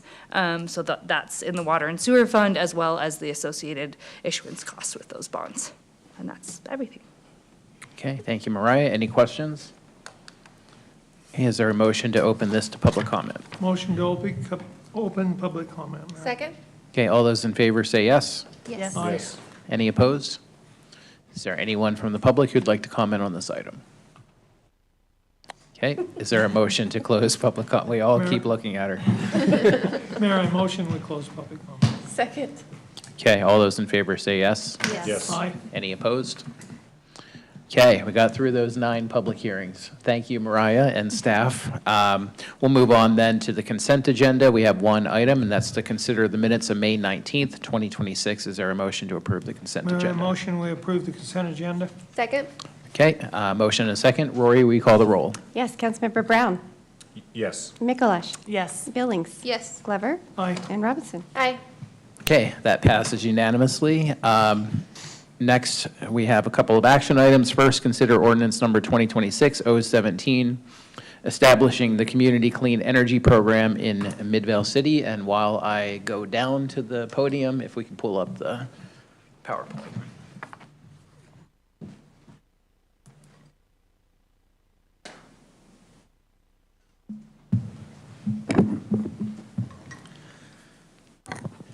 Okay, just so everyone knows, it is absolutely freezing up here, so Can we turn up hopefully the you heat? guys are okay. Yeah. Okay. All right. Well, to paraphrase City Manager Dahl, we're getting another bite at the Community Clean Energy Program apple. I presented this to you at our last council meeting. So today we'll look for action to actually join the program by passing the resolution. So go on here. I included 2 new cartoons for people. There's the Simpsons classic. It's pronounced nuclear. And renewable energy, I'm a big fan. Haha. Moving on. It went over great. It went over well with Matt, I will say that. So just a reminder, I'm going to go through these slides pretty quickly. We had a pretty robust discussion last meeting, but just a little bit about the URC program. The Community Clean Energy Program, obviously, is a brand-new program. It gives Utahns the ability to choose clean, reliable, affordable, clean energy through Rocky Mountain Power. Again, the program was designed through a partnership between Rocky Mountain Power and the Community Renewable Energy Agency, sometimes referred to as URC, sometimes referred to a lot of things. But if it has something to do with clean energy, we're probably talking about the URC or the Community Clean Energy. If we adopt the program, that is to say, if the council approves the ordinance in the packet today, all eligible Rocky Mountain Power customers in Midvale will have a new option for choosing clean energy through their power bill. And as a reminder, by investing in clean energy, URC will help meet Utah's growing energy needs while keeping power reliable and air cleaner for generations. So that is a lofty goal to have. We went over this last time. I did add to this slide, you'll see phase 1, 2, 3, and 4. Phase 4, when we achieve equilibrium, whenever we have a net 100% renewable. Some people did ask, I think Councilmember Billings asked, when phase 4, what is the projection for that? And we would hope to be in phase 4 by 2030. Awesome. Thank you. A little bit about the process. I'll skip through here. I talked about this at length last meeting. Just as a reminder, Midvale City was the 19th and final community to join the program, and we are the 19th and final city to vote on whether to pass the ordinance to join or not. So we joined in, I believe, August 2024. And then in May 2025, we made our second payment. We're about $22,000 into this program between the 2 payments we made. A lot of that money has gone to getting us to where we are today, and that is helping pay for the attorneys and everyone who helped negotiate the plan with the Public Service Commission. So May 2025, we made that second payment that created an opportunity for me to be a voting member of the board. I used to kind of just sit there and let everyone else vote, and it was weird that I was there, but I have been voting on that board for over a year now. Right behind Matt's head, you'll see on March 4th, I believe it was. Yeah, March 4th, the program was approved, so the Public Service Commission reviewed and released a final order. June 2nd, that is today. You'll remember the last meeting, I mentioned the date, June 2nd, about 30 times because today is the last day. So we need to make a decision before midnight. And I'm hoping to get through the slideshow before midnight. Okay, went over this, but just as a reminder, when the Public Service Commission issued the order, I should say, that started this 90-day clock, which today is day 90, June 2nd. So final city to enter the program, final city to vote on it. So far, 15 communities have formally adopted the program. Some of these include our favorites: SLC, Salt Lake City, Springdale, Emigration Canyon, Moab, Park City, Francis, Ogden, Oakley, Summit County, Grand County, Salt Lake County, Alta, Mill Creek, Holiday, and Castle Valley. So Mill Creek and Holiday were the big ones to join after our last meeting. In some, those communities account for more than 90% of the total eligible electric load, measured in kilowatt hours. If we join the program, that number will go up to 94%, which, where I come from, that's an A. That's an A grade. So 3 communities have opted out of the program: Kearns, Cottonwood Heights, and Colville, of which my partner's father is a sitting member of that council. So that could make for some awkward Thanksgiving, Christmas dinners, but we'll see. I actually don't know how he voted, but I think I probably do. We go on, anticipated timeline. So this is what, we spent a lot of time on this, so just very briefly, today is the 90-day, so after that, we're anticipating about 5 months for the preparation of the new billing system. Around and about November 2nd, 2026, that'll start the noticing period, 60-day noticing period. That's when people can start opting out if they so choose. Of course, we hope as many people stay with the program as possible. That really does make a difference in the amount of projects that we can bring online. So that cancellation period will extend 4 months after the noticing period, so a grand total of 6 months for fee-free cancellation. Customer opt-out, some more information, we went over this. After the 6 months, there is a $30 termination fee for residential customers. The termination fee for businesses is a little bit different. That will depend on the rate schedule, but that's something we can't really predict. It's based on very specific to the business and what they are using. So I think someone did ask this question, Councilmember Billings, I think. If you move into or annexed into a participating community, you will be provided that similar noticing and cancellation period at that time. Residential flat fee, we talked about this, $4 per month. Approximately $3.88 of that program will go directly to the program, and then the 12-cent surcharge, that's in flux, which I heard at our last meeting. I didn't realize that number wasn't set in stone, but it's anywhere between 10 cents to 12 cents. That will be a surcharge for the low-income program. And again, the low-income residential folks who want to participate, but otherwise might not be able to afford to do so, that's where that surcharge will go into helping those customers participate as well. So if you are a income eligible resident, there's really no reason for you not to participate in this program. It'll come back as a bill credit each and every month. So we're hoping, again, that income is not a barrier to entry to this program. As a reminder, if anyone asks, all residential customers are able to participate except those on Schedule 135 rooftop solar.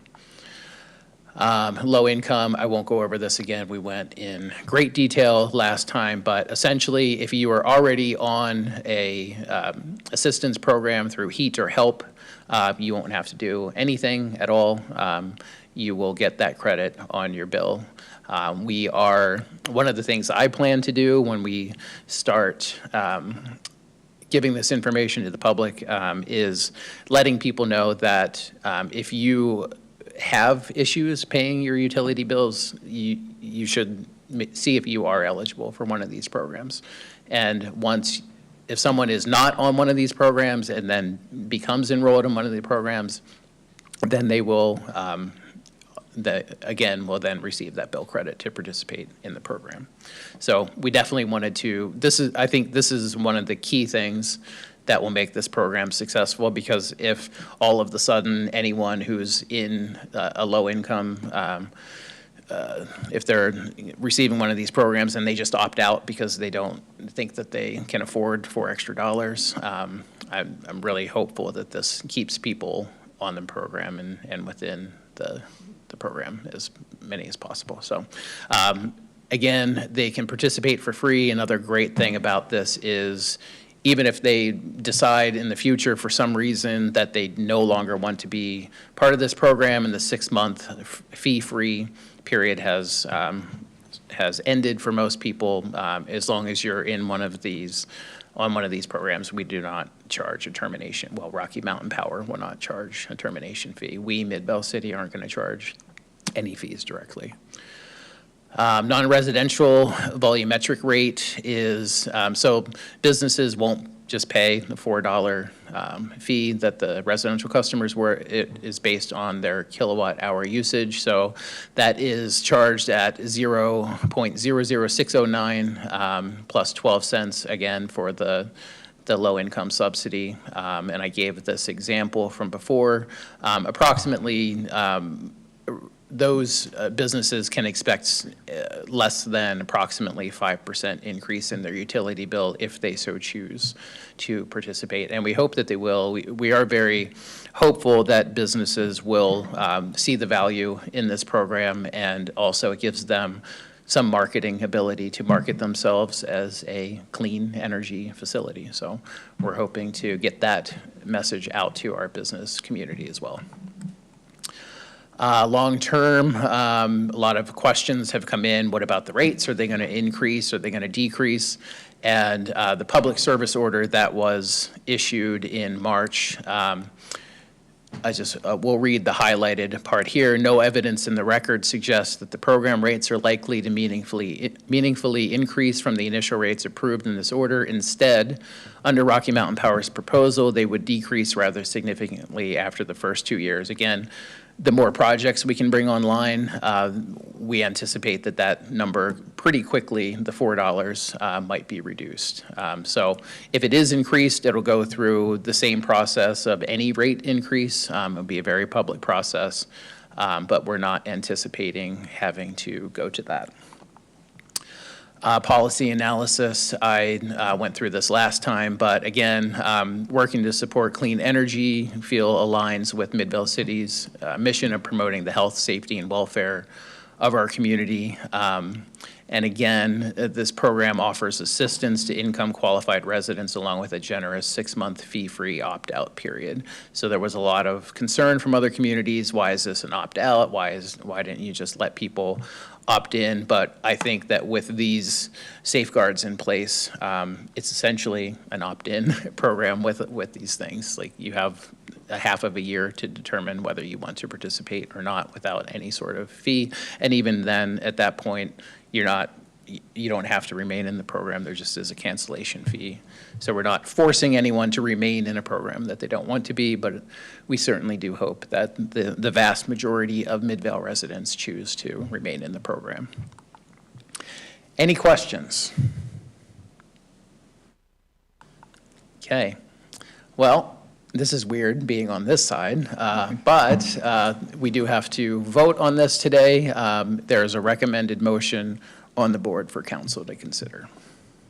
I just want to say before we make a motion that I think it's important to point out that this has been presented multiple times. Yeah. So this lack of us discussing things isn't a lack of interest or knowledge. We have been visiting this now for quite some time. So, and I know you went over that in your presentation, but I just wanted to make it said one more time that this has been presented at length. So. Wasn't it when Marcus was mayor when we started even? So it's not even like 2 or 3 councils ago. It's been like a year. And I I did mention, I think in our last meeting, but I would like to give a lot of credit to former Mayor Marcus Stevenson. This was something he was very passionate about. It was something that he brought to the council initially, and we had some, I remember, pretty robust discussion at that point. Same questions that were asked in every community who agreed or not, or ended up not agreeing to remain in the program. So I do appreciate that he was passionate about this issue and brought it to us and to our attention. What seems like 25,000 years ago, but it was about 2 years ago. Do we need to suspend the rules? The packet says just suspend the rules. Yeah, Matt made a big mistake. Okay, and- all right, just want to make sure, I was like, I want to make sure that we were on the right one. Yeah, we don't need to suspend the rules since we had that lengthy discussion 2 weeks ago. Okay, thank you. So, Mayor, I'd just like to, again, I'm not happy with the having to opt out, but I do want clean air, okay? That's not a problem with me at all. It's just that I don't like the government telling me, forcing me to do stuff. But I do appreciate them going to the 6 months, so it gives people plenty of time to get out. okay, thank you for that. Any other questions? And I just want to thank the resident that has spent plenty of time to come and sit through 9 action items tonight, or whatever tonight, plus multiple other meetings. I love it when the community is involved, and someone to repeat for the topic obviously is important to her, so I appreciate that. Yep. It's definitely an issue that, I mean, we've gotten multiple emails and texts and phone calls from our residents on this one, and I would say I haven't received, I'm not just saying this because I'm an advocate for the program, but I haven't seen anything negative from any resident who said, absolutely not, don't do this. So that's very encouraging. Are we ready for a motion? Yeah. Mayor, I move to approve ordinance number 2027-017, establishing the Community Clean Energy Program in Midvale City. Second, 2026. 2026-0-17. Do you want me to do it? Okay. Is that good? Do we have to So suspend the mayor had a rules? typo and I think, actually, that was Matt that's- also, no. That one was me, but are we good with that Yes. motion? Okay. thank And you. was there a second? multiple. Multiple seconds. Okay, it's really weird to be over here for this, but we have a motion and a second. Rory, will you call the roll? Yes. Councilmember Billings. Yes. Very Glover. excited. Aye. Robinson. Aye. Brown. Yes. And Mikuláš. Yes. Okay, that passes unanimously. There was a fist pump from the audience. I don't know if everyone saw that. Oh, fist bump. Well, we appreciate your advocacy for this as well, and Samantha, thanks for being here. Samantha's from Stewardship, Utah, and we appreciate you being here for the length of our meeting. You're free to go or stick around if you want, but we'll move on to the next action item. Consider resolution number 2026-R29, approving the artist agreement with J.C. Baird and authorizing the use of public property and roadway at identified intersection. And thank you, Vanessa, for remaining as long as you have today. Tell us a little bit about the new plans here. Yeah, hello, council. First off, I also have a smoker, and I think the steak from my house is the best. Also, I love a Mariah show, so it's all good. Okay, so I am here. I'm the coalition coordinator for youth violence prevention efforts with Uplift Midvale. I'm here to approve the artist agreement and getting your authorization for use of public property for our block party grant award that we received and talked about last time we were here. We did update the location. So as far as that yellow do not pass sign, that's where we were going to put it. Listened to your remarks and discussion items, took in your input, and now we have decided to move it a little farther east to Copperview Elementary School, which is a foundational public facility, and it will be on Foxbridge Drive and Monroe Street. And I mean, this is a location where we're going to see a lot more pedestrian traffic. I know that there has been some complaints about speeding on this road. There's just different kinds of issues that this can definitely relieve. And I have some research in regards to the the cues that increase safety for pedestrian and cyclists in just a bit. This is still within the neighborhood that has the variety of families and community members, which is a great reason to still put it here in this specific vicinity in District 4. And of course, it aligns with risk and protective factors for Uplift Midvale, which we'll kind of talk about a little bit. So just in regards to the research piece, because I know that some people were kind of concerned about this specifically in Midvale City, a study completed by Sam Schwartz in 2022 saw the asphalt art, or otherwise street mural, because street mural sounds way better than asphalt art. Yeah, it really does. Yeah, it does. There was a strong correlation in regards to improved safety benefits, 50% decrease in rate of crashes involving pedestrians and vulnerable road users, and 27% increase in frequency of drivers immediately yielding to pedestrians with the right of way. So these are all really great aspects in regards to physical safety. Just kind of talking about other research studies, and I didn't really nose dive into a lot of these research studies, but these are some of the quotes that I took away from them. One that was done in 2022, the impact of murals and traffic safety, a behavioral and crash analysis, found that the majority of participants who were interviewed reported similar responses that affirmed importance of project in providing psychological and emotional benefits. Through social contact with each other, the participants supported and interacted with one another. The study showed that there was a positive interaction between participants and community mural project. The next piece was they found as a result, and a conclusion was that it was encouraging for community to participate in a creation of artwork throughout the dialogue, satellite activities, and events to foster a sense of collective enjoyment and promote community building. Lastly, with community impact from 2024, the qualitative data revealed positive feedback from participants who felt more connected to their peers and inspired by the project. And that was done in Manatee County with Boys and Girls Club, and one of the other research studies was done in 17 districts. So these seem to be pretty significant, and also in relation to Midvale City specifically. Just to continue a little bit more about Midvale City specific research studies, of course, Uplift Midvale is contracted through Salt Lake County Health Department, who has facilitated our coalition efforts, and that is through the Communities That Care coalition structure, and we kind of have to abide to those contract obligations, not to mention it is a nationally recognized structure. They do go by the the logic model, which a lot of you folks might be familiar with, specifically to different kinds of disciplines. This is in regards to business, operation management, and right now we're going to be talking about it in regards to public health.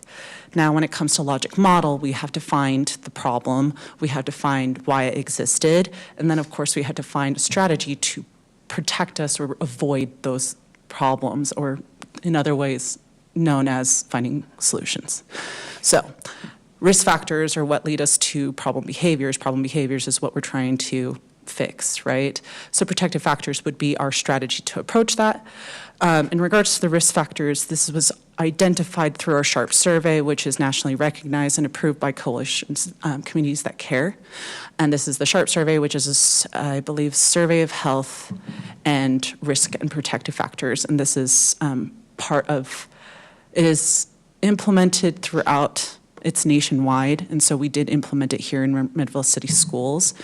What we found is that we have a few risk factors and a few risk behaviors specifically to substance use prevention, mental health, and I believe,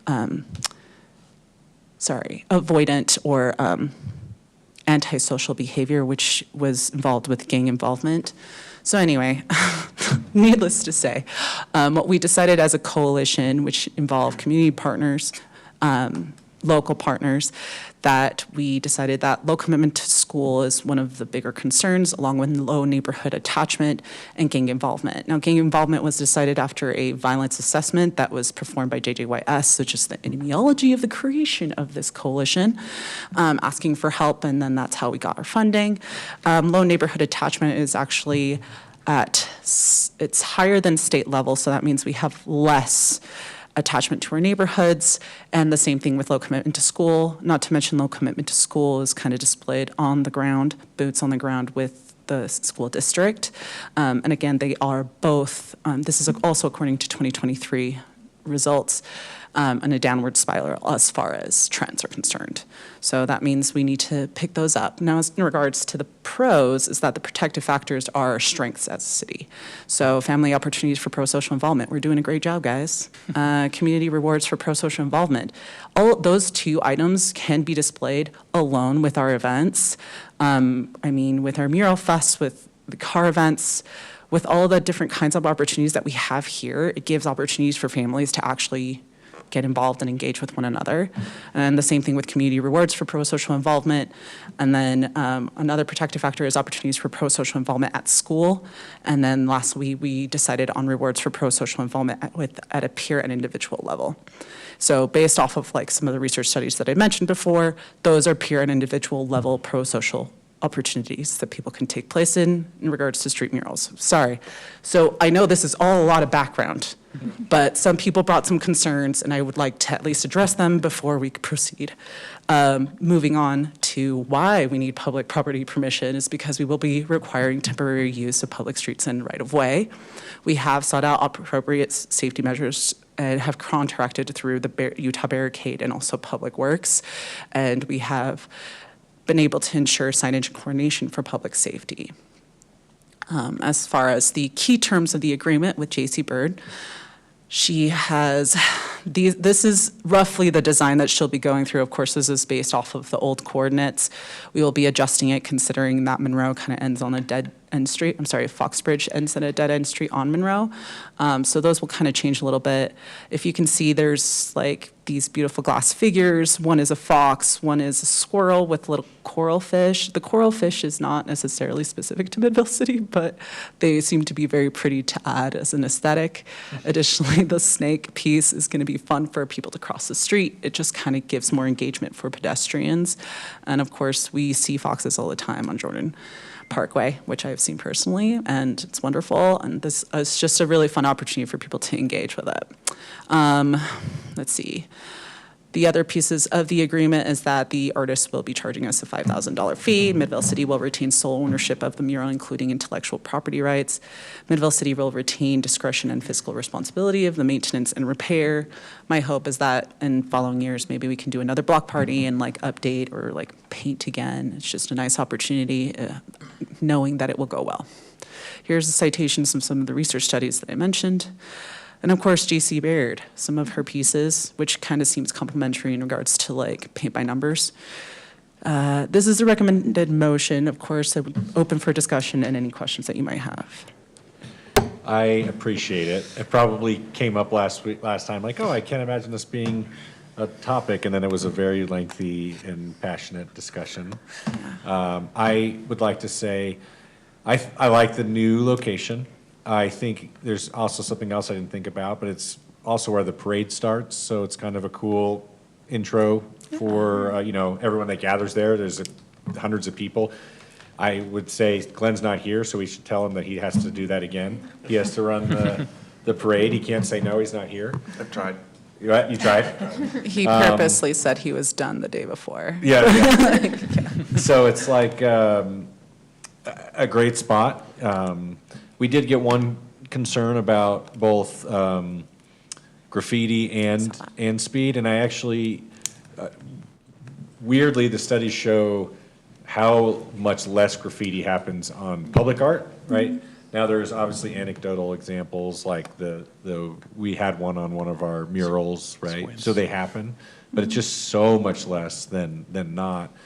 And I would think that this would, we actually want people to slow down on this road. Mm-hmm. So we obviously don't want distracted driving, but I do think it would cause a driver to maybe be a little more aware of that they're in a neighborhood, mm-hmm. And drive a little slower. So I appreciate, the one concern, but I actually think the opposite sort of true in this scenario. I think this is better served for the area here.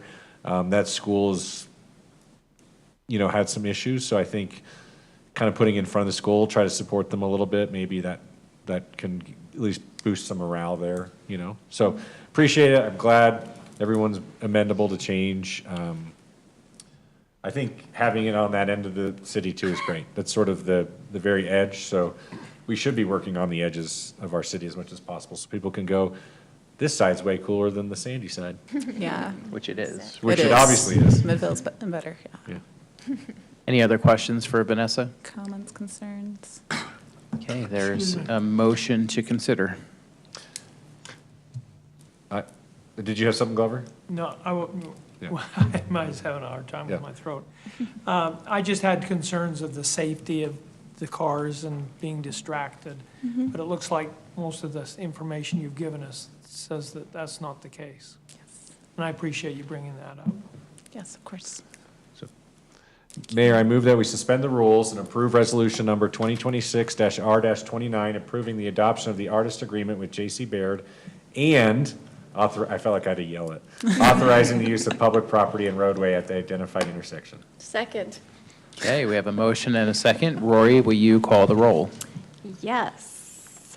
Councilmember Glover. Aye. Robinson. Aye. Brown. Yes. Mikuláš. Yes. And Billings. Yes. Okay, that passes unanimously, and Heidi, you really were quick there with the, that passes unanimously. Thank you, Vanessa, for your hard work on this, and we look forward to seeing the fruits of the labor. What was the date again? Sorry. Isn't it soon? When would they start working on it again? We're going to actually be doing this on the 12th of June. She'll be laying out, and the community input Like will 10 be. days? Yeah. Okay, cool. Yeah, it will be from 5 to 8:30 on that day, and we'll have free tacos. Sweet. Yeah. Thank you. Okay, moving on. Action item C, consider resolution number 2026-R33, approving amendment to program year 2025 subrecipient agreement between Salt Lake County and Midvale City. Here to discuss this. Thank you for your patience, Moira. Moira Gray will get us through this one. Thank you all for your patience. Yes, this is about a CDBG amendment, which is exciting. Just a little reminder, our home repair loan program provides up to $15,000 to individuals making 80% AMI and below, and that is structured as a forgivable loan, which is very exciting. So eligible repairs, health, accessibility, energy improvements, all that good kind of stuff. And this program is administered by our partner, NeighborWorks Salt Lake. They're lovely.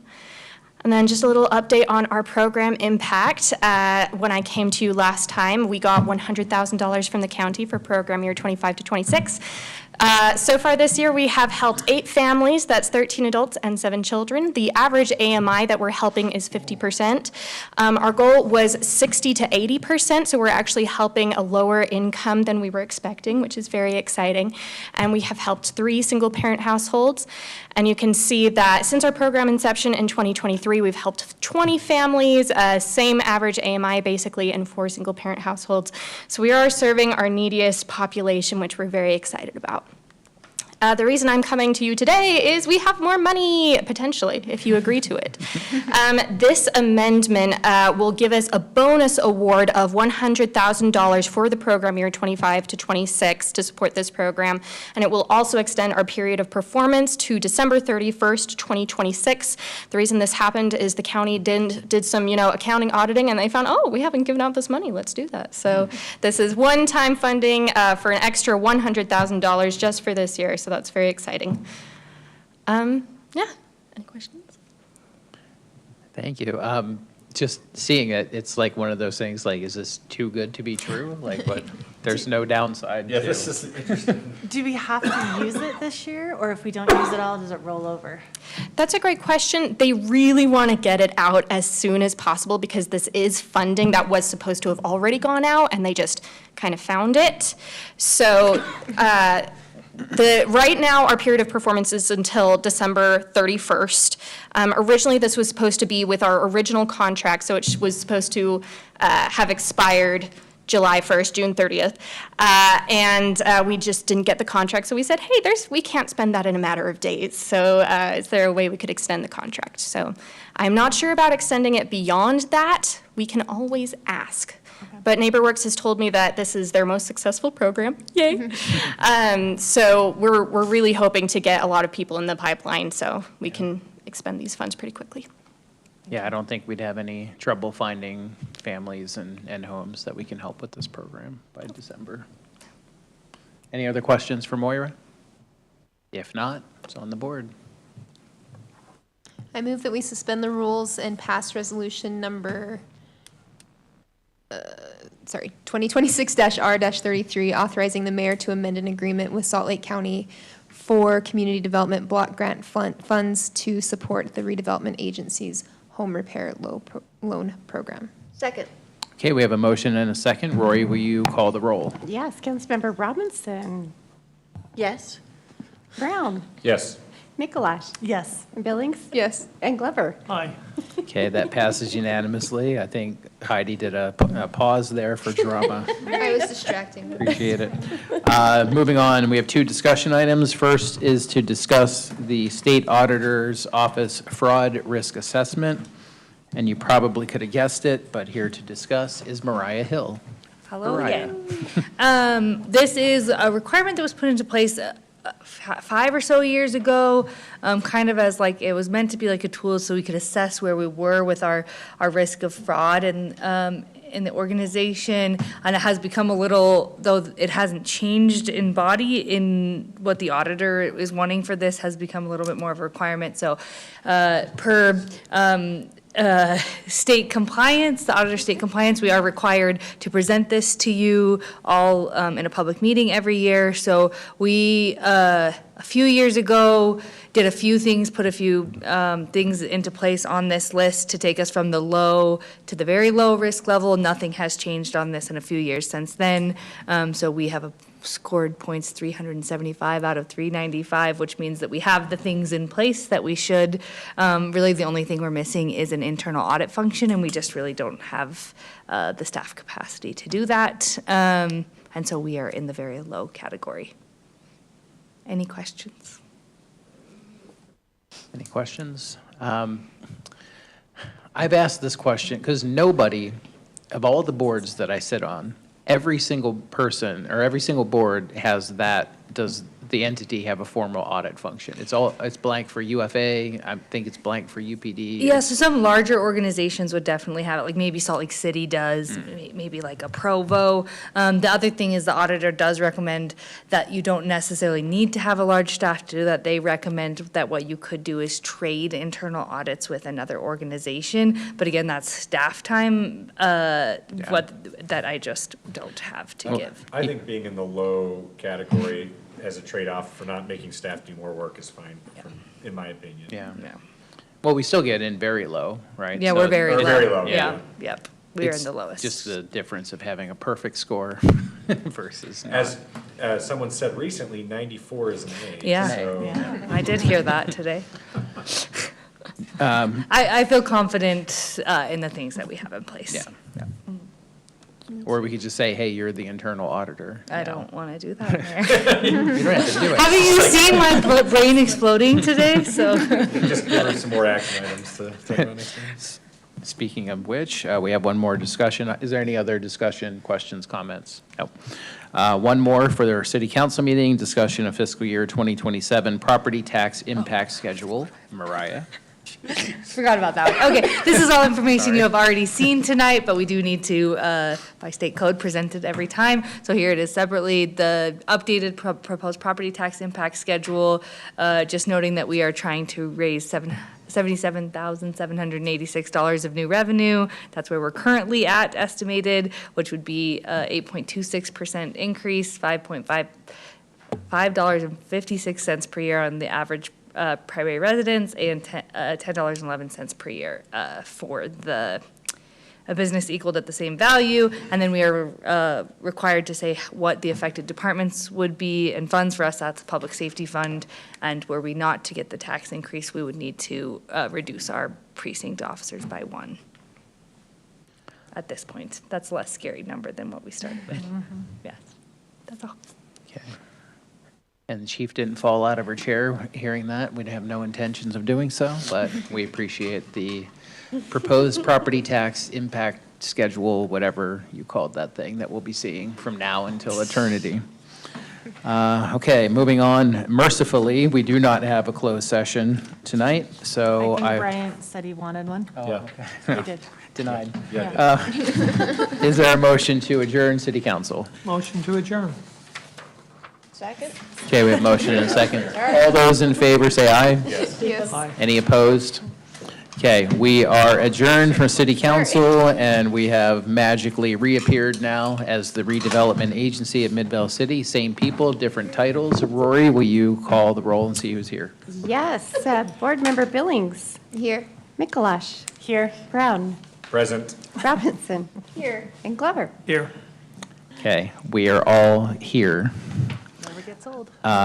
Moving on to public comments, there's no one from the public remaining, but if there were, does anyone want to give public comment? Seeing none, we'll move on to the consent agenda. We have one item tonight, consider the minutes of May 19, 2026. Is there a motion to approve the consent agenda? Mayor, I motion we approve the consent agenda. Second.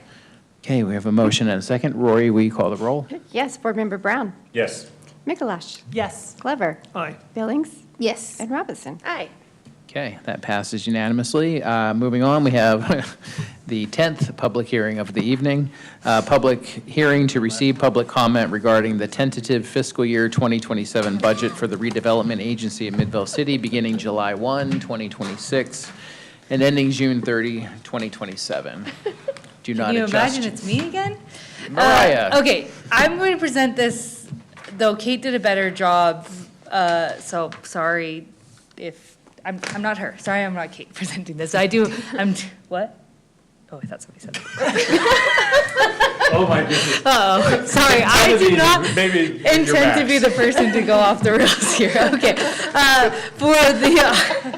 For the operations of the redevelopment agency, this is really just where we take transfers from the other RDA funds that are the designated project areas and then fund, the salaries and benefits for the staff, and then they're just kind of like their subscriptions and memberships, education and travel. So this is just reflective, the changes are all just reflecting the different costs to salaries and wages. Their salaries and wages were affected the same as the rest of the city with the COLA and merit and reallocations, and then equaling those out with transfers from the other RDA accounts. And then they do pay an administrative fee to the general fund for like finance services and things like that. So changes in this are really all just accounting, basically. In the Bingham Junction budget, there are a few things. The professional services budget in this one is for the design for the Holden Street and rail crossing is what's included in that. The developer reimbursements has decreased. I think some tiers have completed. There's just 2 active tiers left. And then the rest of the changes are kind of accounting changes with the changes in our debt principal, or our debt payments, and then the transfers to the other RDA accounts. For Jordan Bluffs, similarly, it's really all just kind of the accounting around additional revenue coming in, and then what's required with that, what then we require to pay back to the taxing entity, tax payments back to the taxing entities, and then the transfers to the other RDAs. For Main Street, that we do have in the public area improvements, to fund the Gobo light poles. I think we had a discussion of that last time. I was like, Nate, what does this mean? He told me. And then also the professional services is for the mid-block plaza design, just down Main Street. And then continuing on with some of the programs in the Main Street project area that have been really successful, the revolving loan program, facade grant, all of that. And then kind of truing up what the events and promotions have been costing us. And then in citywide housing, some just minimal changes related to the salaries and benefits, IT operations, and then just, there is some truing up of, we haven't always been making the right transfers to we're required to put 20% of revenues, property tax revenues into the housing, citywide housing, and some of that hasn't always, in reconciliation, been happening, so we're working to make sure that's caught up and good. Any questions? Any questions for Mariah? I have one real quick, not about the budget, but you mentioned the Mid-Main Plaza. It might be a question for Nate. Yeah, I told him he might have to step in. Is that the grassy area where the Utah Partners of Health is? Okay, that'll be cool. Looking forward to that. Any questions for Mariah? It's going to be a great place to put a Christmas tree for our Light Up Main Street. Just putting it out there, maybe.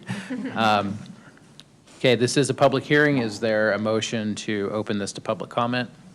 Mayor, I motion we open public hearing. Second? Motion and a second. All those in favor say aye. Yes. Aye. Aye. Any opposed? Is there a motion to close public comment?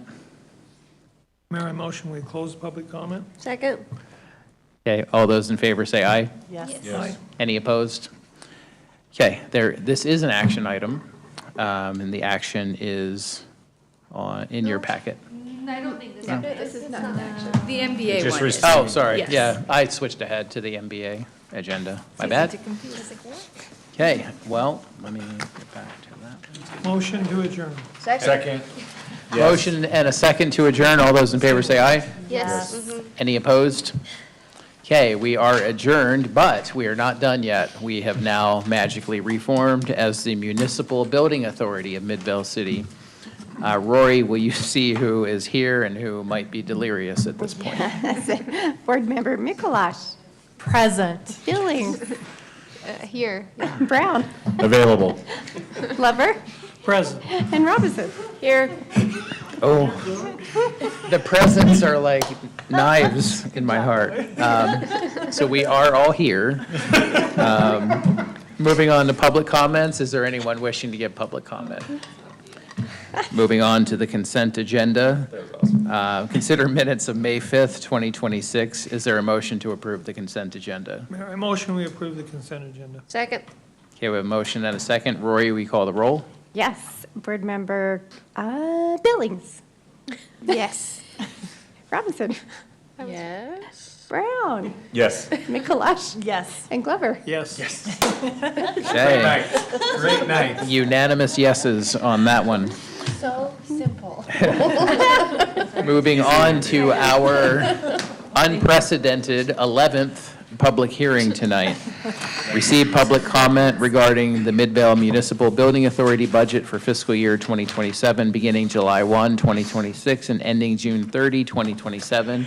Mariah, take us home, please. Yes, no changes since the tentative budget on this one. This is just our fund that kind of brings in lease revenue, and we make a bond payment with that, and that's the entirety of it. So any changes are just related to the difference in our bond payments on the principal and interest and funding that. Any questions? Any questions for Mariah? This is a public hearing. Is there a motion to open this to public comment? Mayor, I motion we open public hearing. Second. Motion and second. All those in favor say yes. Yes. Yes. Aye. Any opposed?